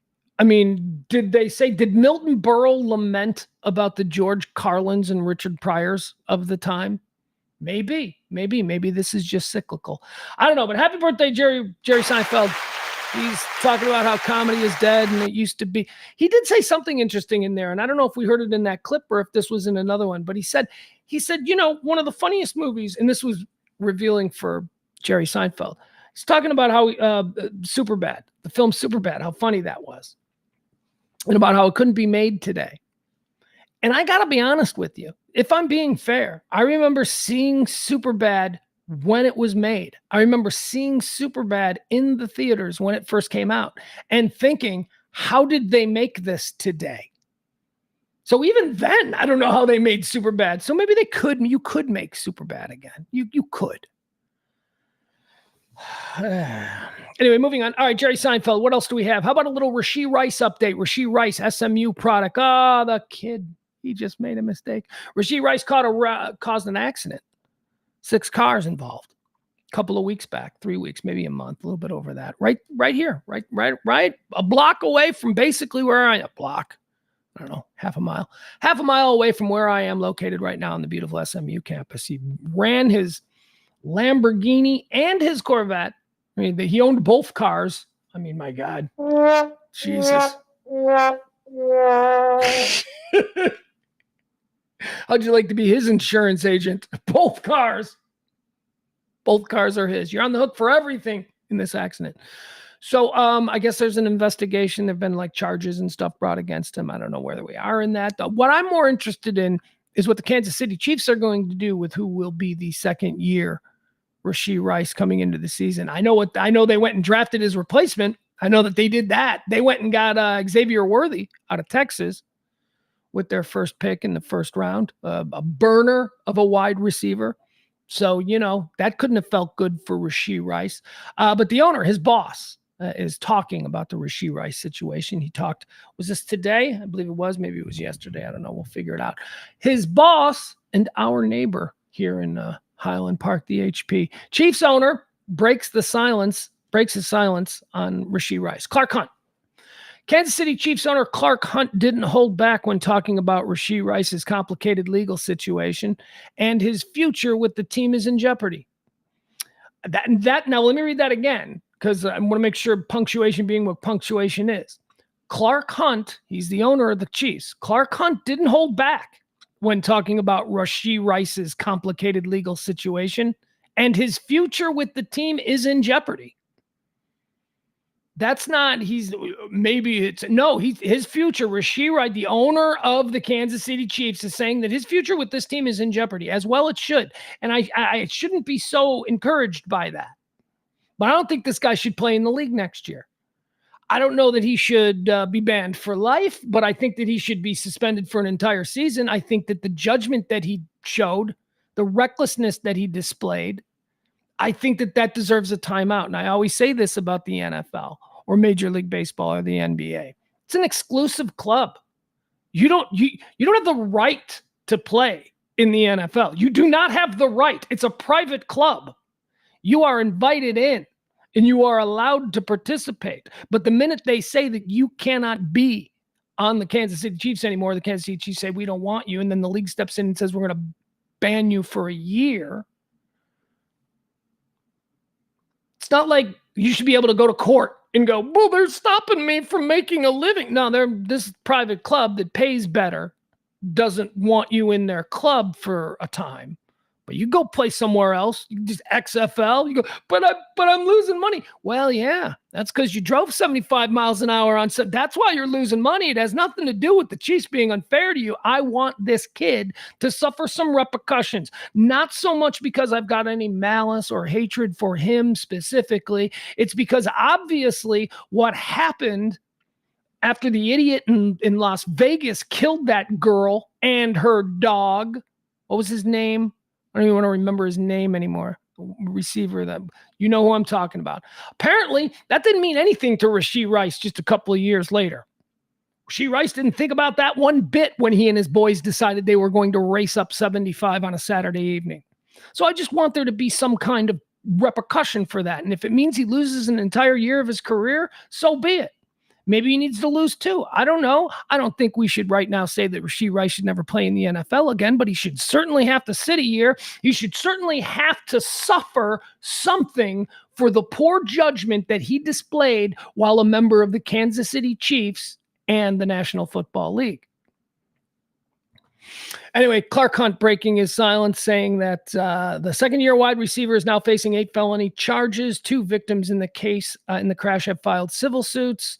The team didn't hesitate to find a suitable replacement. Xavier Worthy was drafted in the first round. That's why owner Clark Hunt gave general manager Brett Veach the benefit of the doubt when it came to assessing his character. Clark is confident in his team's decision makers. I think general manager Brett Veach and his team do a really good job in evaluating the character of the individuals that we draft. Really? You say that in the next sentence after talking about Rashee Rice. So what happened there? Did he slip through the cracks? You weren't able to identify that this is a showboat who is more likely then, as soon as you give him millions and millions of dollars to buy stupid fast sports cars and drive them recklessly? You missed that. I don't know how obvious that is. I don't know. Maybe that's 2 steak dinners instead of just 1, but that would have been like the second steak dinner where he's like, yeah, so what do you like to do in your spare time? Well, I like to buy expensive sports cars and then race them with my buddies up heavily populated city streets. I don't know. That story's kind of disappeared, and I think a lot of people are like, nothing's going to happen to him. I told you nothing was going to happen to him. No, something's going to happen to him. Something's absolutely going to happen to him. Just because the blade doesn't swing 24 hours after he's, in the news about it doesn't mean they got to do the investigations. They got to make sure that, they do everything properly. They don't want to allow him the opportunity to then sue them after this is all, you didn't do it right, so it's going to take a while. But I really think, I hear people say, some sports prognosticators saying he should never play again. Well, that's not, you can't. He's a young man. Young men make mistakes.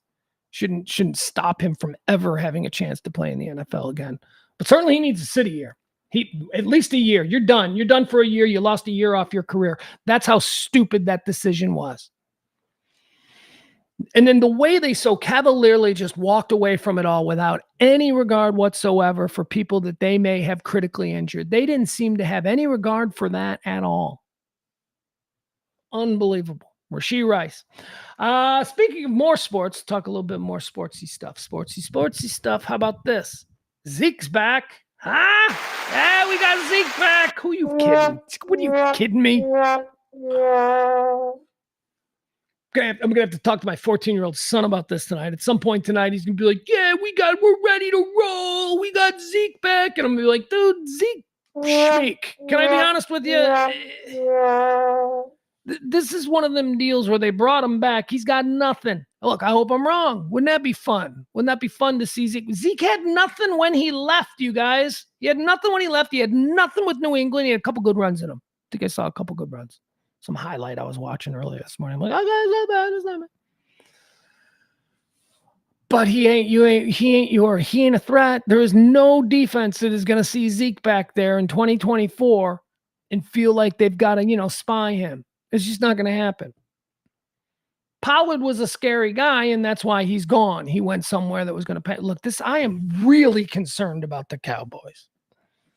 And when I say that, it's only because my 14-year-old son, is very concerned about the Cowboys. But he's going to be happy about this Zeke thing. And yet again, I'm going to be the guy. He's going to be like, Dad, we got Zeke. Let's roll, baby. And he's going to say something like that, some meathead football thing that's so cute.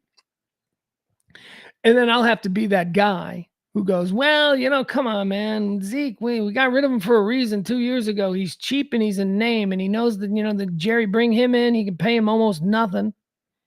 And he knows that people are going to be like, oh, isn't that nice that they brought Zeke back? It's a no-brainer. It's a no-brainer for Jerry Jones to do. But don't think that, we're riding again.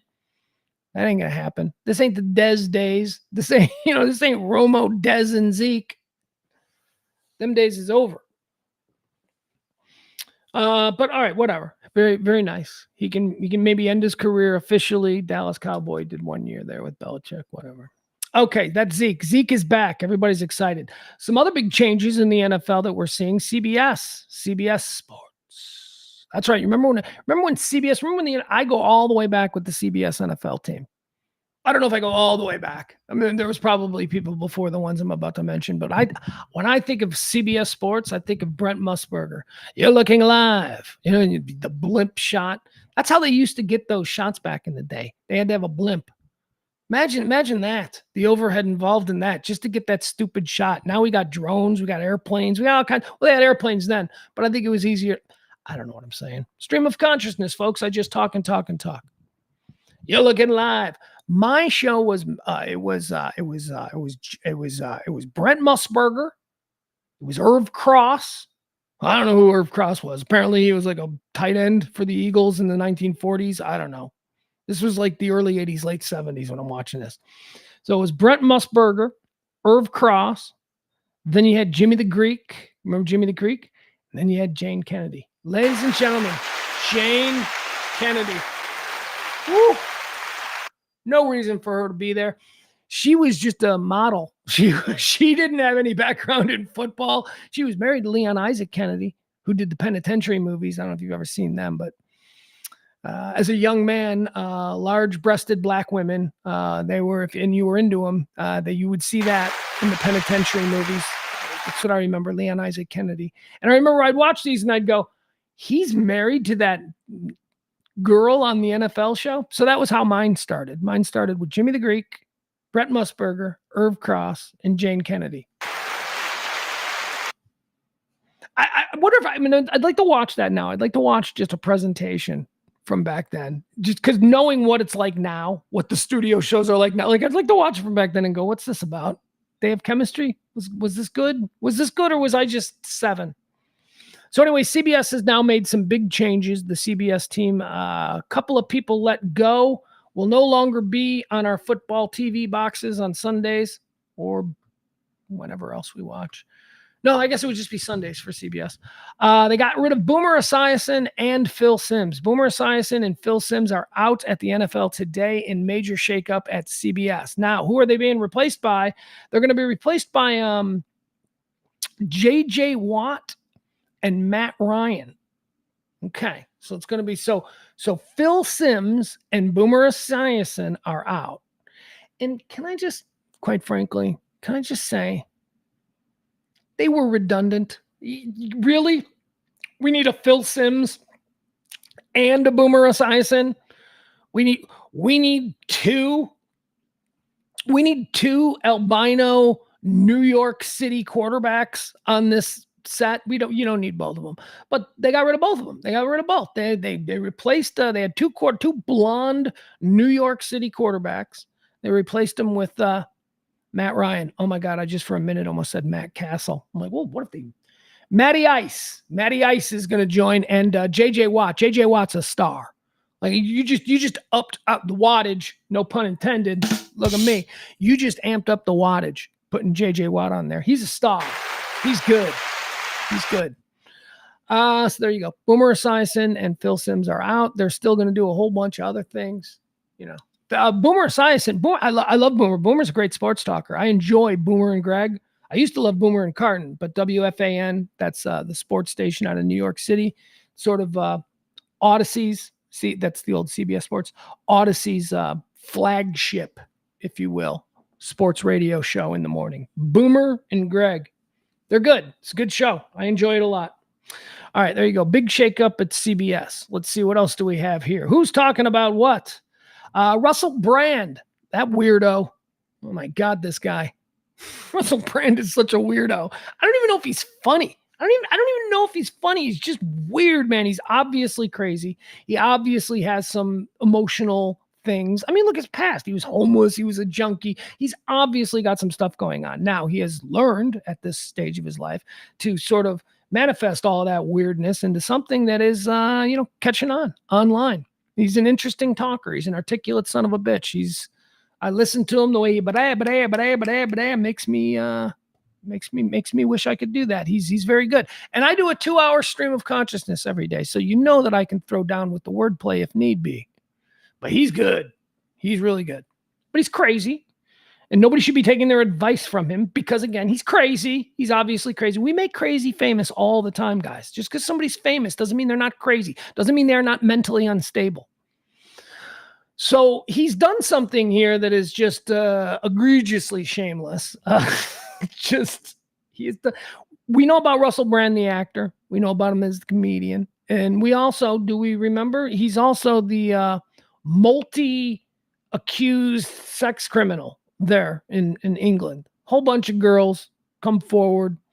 He raped me, did this, he did that. So he's, taking some hits. I guess he lost his place on a couple of platforms because of, I don't know. I don't know how you lose things up. I don't know how that works. I'm not popular enough. Hopefully someday, keep on growing it, folks. Tell your friends every day, Monday through Friday. But I'm not that popular enough to have ever been so provocative that a platform had to consider dropping me. So Russell Brand has done that thing that people who are like in their darkest moments do. And what's that? Well, he's a Christian now. Yeah, he got baptized. He's the criminal. He's the criminal who's being accused of stuff. And he decides, what can I do to fix things? So here's the story. Russell Brand announces his baptism after months-long spiritual journey. That's what they do. That's how you reinvent. That's how you wipe the slate clean. People think of you as one thing. You're horrible. You're terrible. Blah, blah, blah. Find Jesus. Find Jesus and very publicly declare that you are now born again in Christ. And, there's a good portion of the rank and file population will go, well, he found Jesus, so I guess we can forget about all the other stuff. It really is egregiously shameless. And ladies and gentlemen, Russell Brand playing the game at apex level. Hell yeah. What does he says? Brand says many are returning to Christianity as the world crumbles. Yeah, that's right. Actor and comedian Russell Brand announced Friday that he's going to be baptized this weekend. I guess that would be, what was that? Is that this coming weekend? I don't know, whatever. It's the culmination of his months-long public wrestling with the tenets of Christianity. This Sunday, I'm taking a huge plunge, Brand, 48, said in a video he posted to X, I'm getting baptized. Okay, well, you know what? Good for him. Here's what I'll say about this, and it's the same thing that I say about it all. I am a lapsed Catholic, right? But I begrudge no man or woman their faith. Life is tough. If you found something, there is something that you can lean on in your darkest moments that'll help get you through to that light at the end of the tunnel, because I promise you that light is there. That light is always there. You just got to squint a little sometimes. If religion or faith or whatever is what gets you there, good for you. I applaud that. Don't proselytize, okay? Don't beat me over the head with it. I'm glad that that is what you have worked for, but do not assume that I haven't already been down that path and decided it's not for me, okay? Don't push me to come do what it is that you're doing. Now you're becoming a problem. If it works for you, own it. Hold it dear. Hold it precious. Protect it. Don't go out there and whore it like you're some pimp, okay? Enjoy your faith, and I'm glad that you found it, and God bless you. Got no hatred for anybody who has figured that aspect of life out. Me, I'm a seeker. I don't know. I think, this is just me, I think that we're not supposed to even have a clue about all of the things that religion promises to teach us. I don't think we're supposed to even have a clue of that stuff until we're on our deathbed. I think that's what the journey of life is about. I think that as you go through life, if you don't evolve and you don't change and you don't go from maybe being an asshole at 20 to being somebody completely different at 50, then you're not doing life right.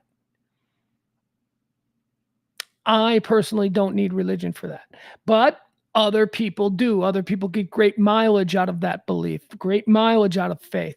Wonderful. Good for you.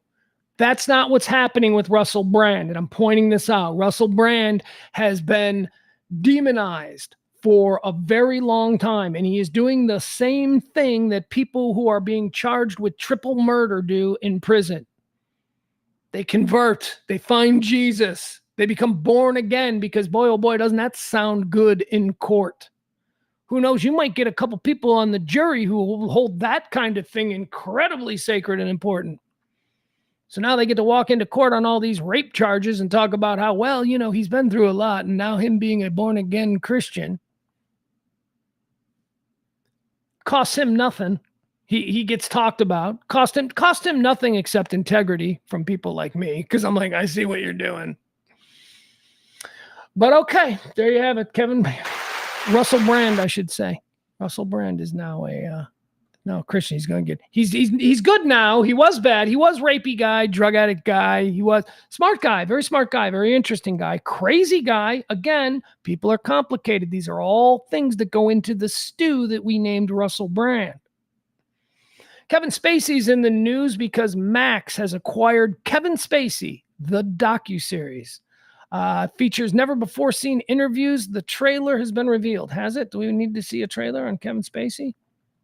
Do we like Kevin Spacey? Separate the art from the artist. Remember, I asked you to do this earlier today. Separate the art from the artist. I love Kevin Spacey, the artist. I love him, man. I love Kevin Spacey, the art. Jesus, I'm such an idiot. I love Kevin Spacey's art. And that's what we'll call his acting. He's awesome, man. Kevin Spacey is the best. You guys ever seen Swimming with Sharks? Whoo! That is so good. American Beauty. It's like jerking off in the shower. it's like what's American Beauty? Love that movie. House of Cards. He's great.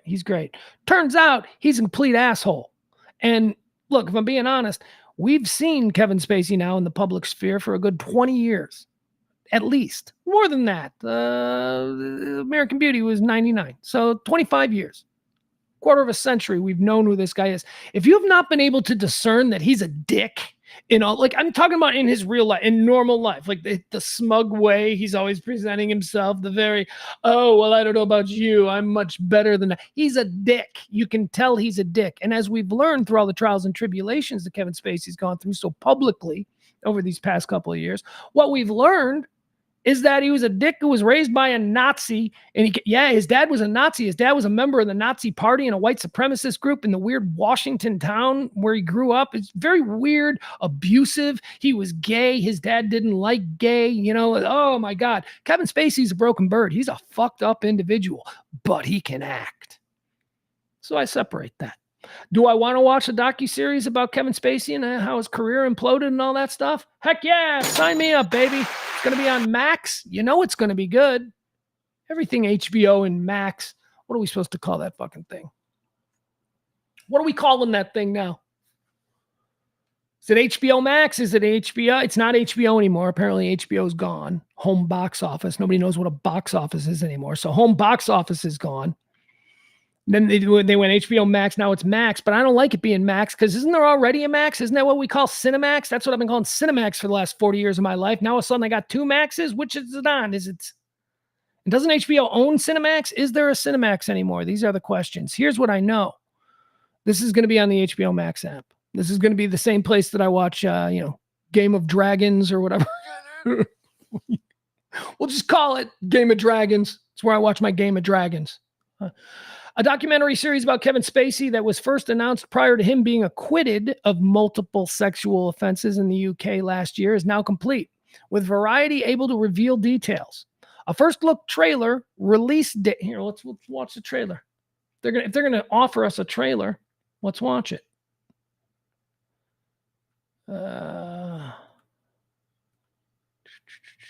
No, that's the Bon Jovi stuff. We're going to talk Bon Jovi. Did you guys see the new Hulu Bon Jovi? I'm going to talk about Bon Jovi. I got thoughts. I got feelings about Bon Jovi. Show me the trailer.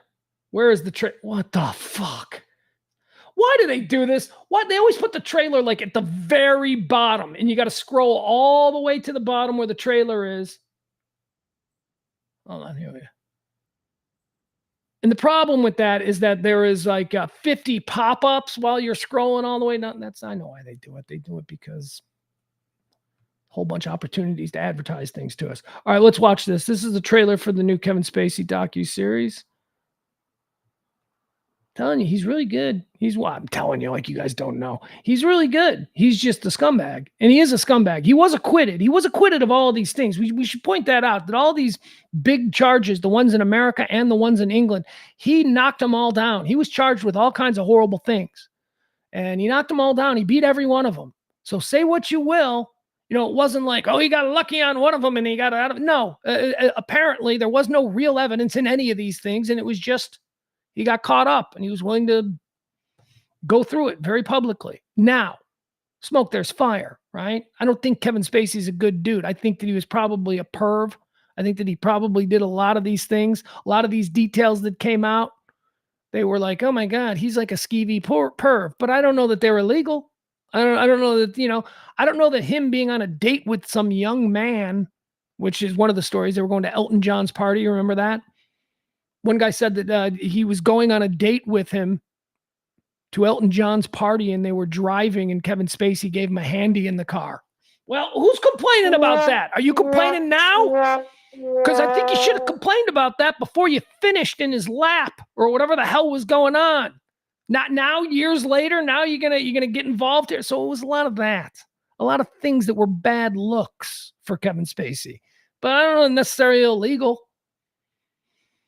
But he seemed, here's the other part of it, because Kevin Spacey, I think, seems like such a dick that it's like we were all like, yeah, cool, get him. I don't know if it's true or not, but he seems like he deserves this shit.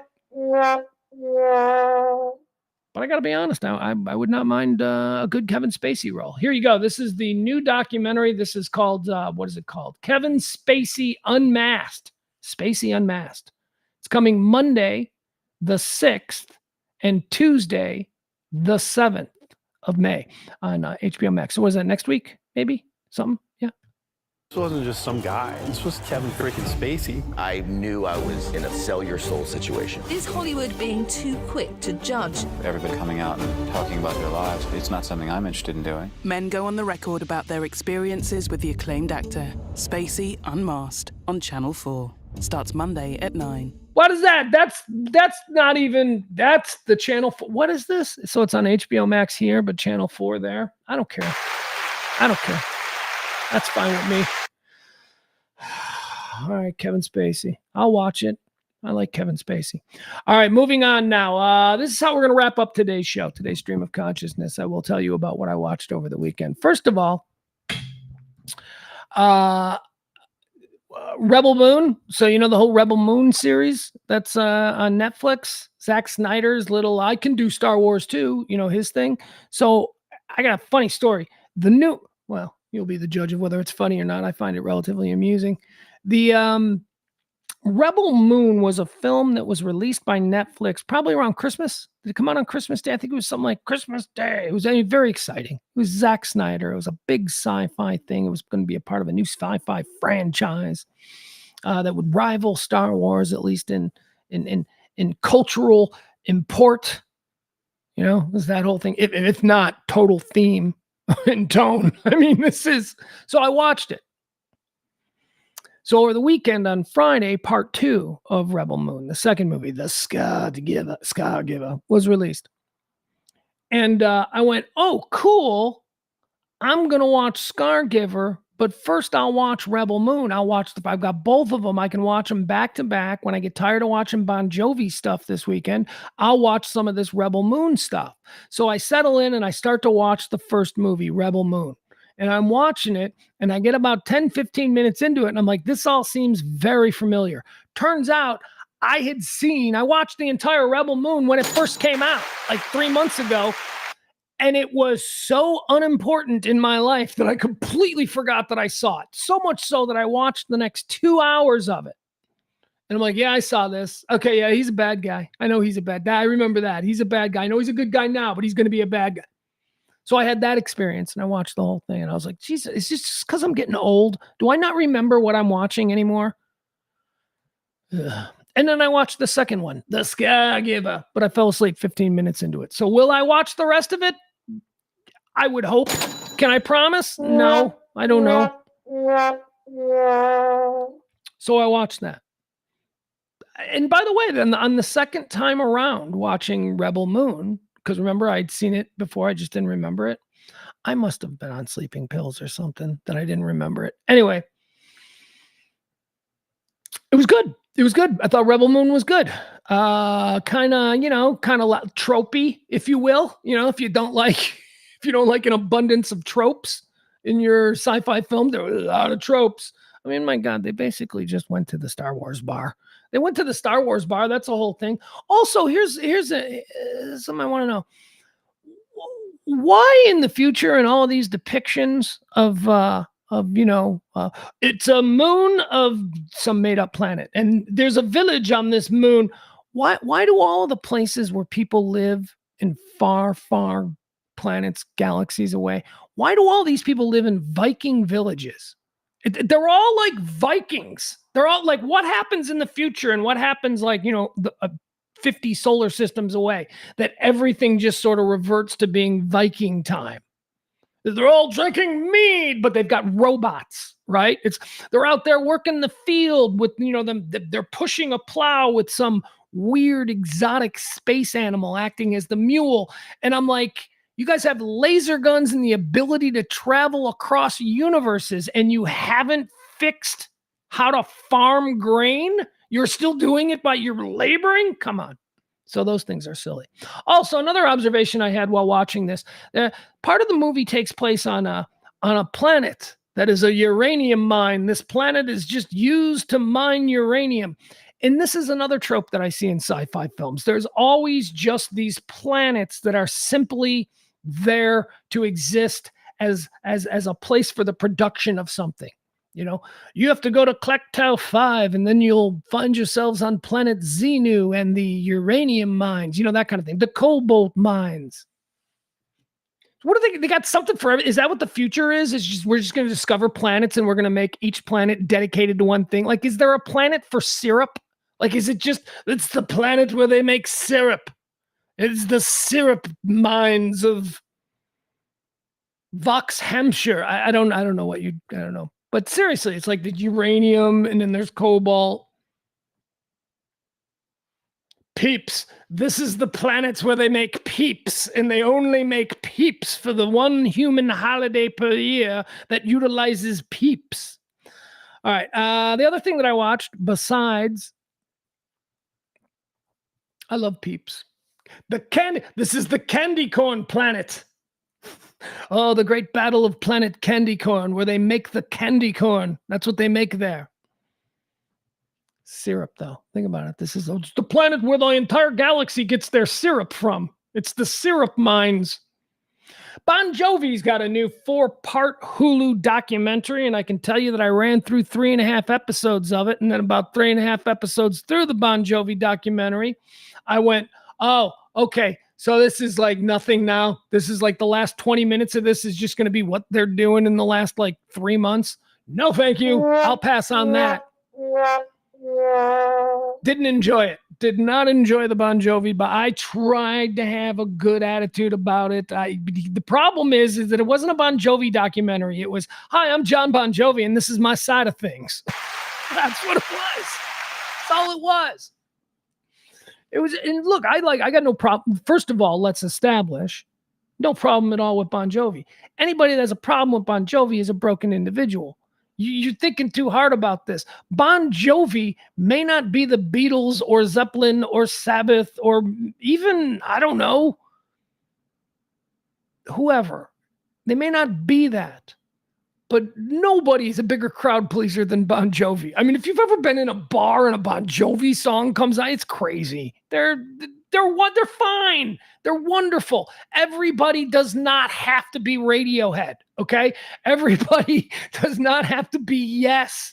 In 1977, they were Bon Jovi. They were a commercial pop rock band who had a lead singer in Ron John Bovi. They had a lead singer who could just write undeniably anthemic pop choruses that were just designed to be sung by big-haired teenagers in 1988 in basketball stadiums from coast to coast. That's what they did, and they were fucking great at it, man. Bon Jovi is I almost said Bon Jovi's a cool band. I don't know if they're a cool band. I don't know if they've ever been. They're a good band. First of all, those guys are good. Those are good players. Those people are pros. And John Bon Jovi is a grinder, man. He's, again, everybody doesn't have to be Radiohead. He doesn't need to be Tom York. He can be John Bon Jovi. cashing those checks. He's exalted. John Bon Jovi walks into a restaurant. He's the biggest star to ever walk in. He's at that level. He's at that level of like stardom. And I mean, like, the restaurant. John Bon Jovi walks into the burger place in your neighborhood. They're hanging a picture there forever and talking about the time John Bon Jovi walked in. The dude is, an icon. And he worked for it. Like that dude, that is the one thing that I did know about Bon Jovi before this. I did know this. The stories about John Bon Jovi being the guy who would spend 8 hours putting up, posters on street posts all over their town to promote their band, while all the other guys in the band were like, man, I'm just going to sit around and get high and play Atari or whatever. John Bon Jovi was out there grinding. He worked for everything. But it didn't, it did a lot of these. It was very, like, obviously John Bon Jovi had everything to do with this. I would have preferred a documentary from an outside source. Those are the documentaries that I like, where a documentary filmmaker goes, I want to make a movie about Bon Jovi. Do you guys want to participate? And then whether they participate or not, but you don't need their participation. I would have liked to have seen that story, because I think that story maybe would have given Richie Sambora a little more time to talk about why he doesn't like John. And that shit was almost entirely wiped away. They had an entire episode, I think it was episode 3, called Brothers in Arms, about the very complicated yet loving and eternally brotherly relationship between John Bon Jovi and Richie Sambora. And Richie Sambora walked away from the band. And the way they handled the explanation of all of this was bullshit at the very end of episode 1, which was very boring. Episode 1 of the Bon Jovi special on Hulu was very boring. I wanted way more from it. But at the very end, they finally show Richie Sambora, after spending the first hour of this not even letting him chime in on anything. So at the very end, they show Richie Sambora, and he says, oh, you want me to talk now? Huh. Am I going to tell? Are we telling the truth or bullshit? Like, and he's like, oh, the truth, huh? And then the episode ends. And so I'm like, even though I didn't enjoy the first episode, I'm like, okay, we're rolling into the second, because Richie's about to have his say. No, Richie never got his say. Richie never, I don't know what's going on there, but there's something that John doesn't want to talk about. John is a control freak. That is obvious. John controls everything. He's also got 3, well, let's call them 2. 3 other dudes in this band who have been with him forever, who are probably looking at, working in a tire shop if John Bon Jovi didn't explode. And now, instead of being dudes who have worked at a tire shop for 40 years, they're members of Bon Jovi. Guys like Tico Torres and David Bryan. So these guys, they're not really saying anything in this documentary either that's interesting, other than just talking about, yeah, that was fun. He banged a lot of bikini girls. That's it. Nothing about internal drama, the turmoil of, touring as extensively as they did, and the fights and the problems.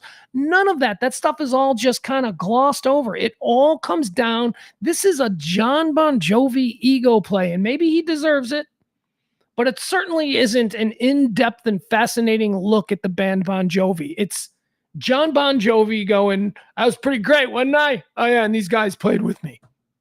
So that was my problem. And again, I don't have any dislike for Bon Jovi. And they're crowd pleasers, man. You want to get the people moving and screaming. You want to pump the energy up. You just play that shot through the heart and you're to blame. Doesn't matter. You play that at 11:30 at night in any bar in America, and you got a scene. You got something that just started. That's all people need to hear.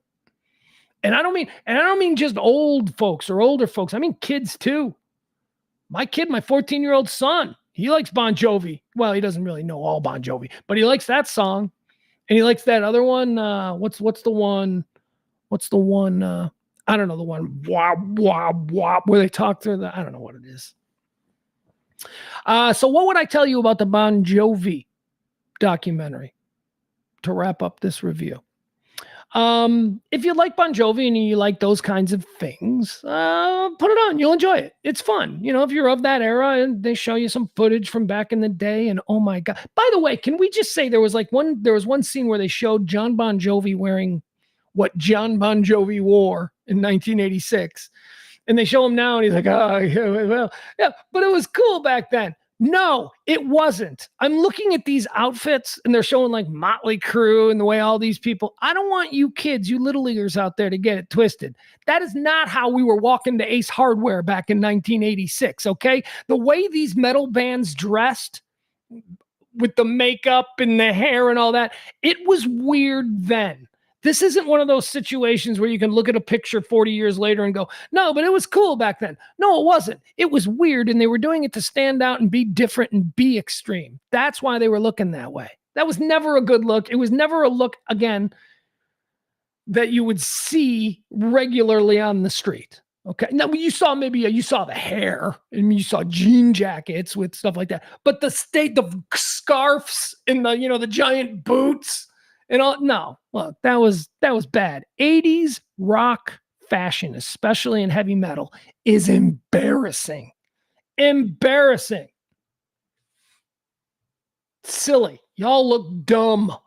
It's the most absurd era of popular music in American history. You look back at the guys in the rockabilly movement, those dudes were wearing suits and jackets. They looked fine. Beatles, 60s and 70s stuff started getting a little weird, but it was hippie dress, and it was the norm. Nobody, then all of a sudden, 80s show up, and we got Boy George, we got Kaja Gugu. All of a sudden now we got Kiss, but Kiss was, they were like amusement park mascots. They weren't really a rock band. At least I didn't think they were a rock band. I thought they were like a kiddie show come to life. I know a lot of my Kiss friends are like, fuck you, dude. Fuck you. You never respected Kiss. No, didn't. Never respected Kiss. Got a couple good songs. One of them is a ballad by their drummer. I don't even consider that a Kiss song. No, I don't. Kiss is fine. They're not anything special. I don't. Again, why is Kiss still, one of these bands that we know and remember? Because of the apex grinding of Gene Simmons and Paul Stanley. That's why. They're a totally forgettable band. But these guys never got into drugs, and they never took their eye off the ball. So Kiss, here we are 60 years later. Kiss is still a band that people think is important. I don't get that. Kiss started in the 60s, actually, Peter, didn't it? 1968 in New York. Thought that was the origin of Kiss. But they probably didn't even play their first gig until, 70. Didn't get signed until the 70s. Peter says, do I like the new Motley Crue? Nope. No, I don't. No. I put that up on Facebook over the weekend. Motley Crue's got a new song out.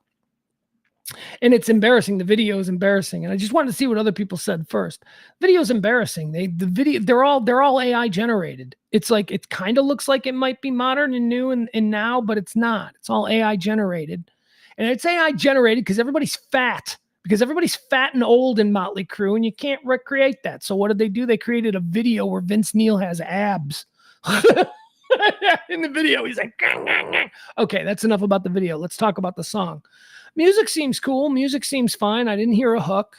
I should probably listen to it a few times over and over again, because I don't think it's fair to listen to a song just once and say, that song sucks. I believe you got to listen to a song 5 times. At least that was when I was a music director in Chicago. That was sort of my rule. Like a new song that we were going to consider, I would have to listen to it 5 times, and not 5 times in a row. 5 times, throughout the course of like maybe a day. Like if I play a song in the morning and then I want to hear it again, I'll play it again, and maybe in the afternoon, and then who knows, maybe on the car ride home. And before that, if I'm humming it and if I'm like, okay, there's the hook, I got it, then then it would make it on the pile. I haven't listened to the new Motley Crue 5 times. I listened to it twice. And I kind of went, yeah, it's no, not my thing.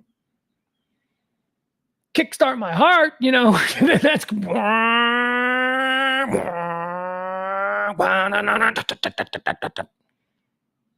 that's Motley Crue. I don't know what that is. I don't know what they're putting out there. I know what they're putting out there. It's a cash dash. That's all it is. It's a cash dash. They're making a little extra money. They're fine. They're all good. They got a lot of money, but they know that there are some Motley Crue fans out there who will, why not, milking the cow. There is no shame in a capitalist society like the one that we call here in these great United States. There's no shame in participating full-fledged in a capitalist society if you are willing to pay for what I would call in 2024 subpar Motley Crue offerings. Good for you. You're an American. That's your right.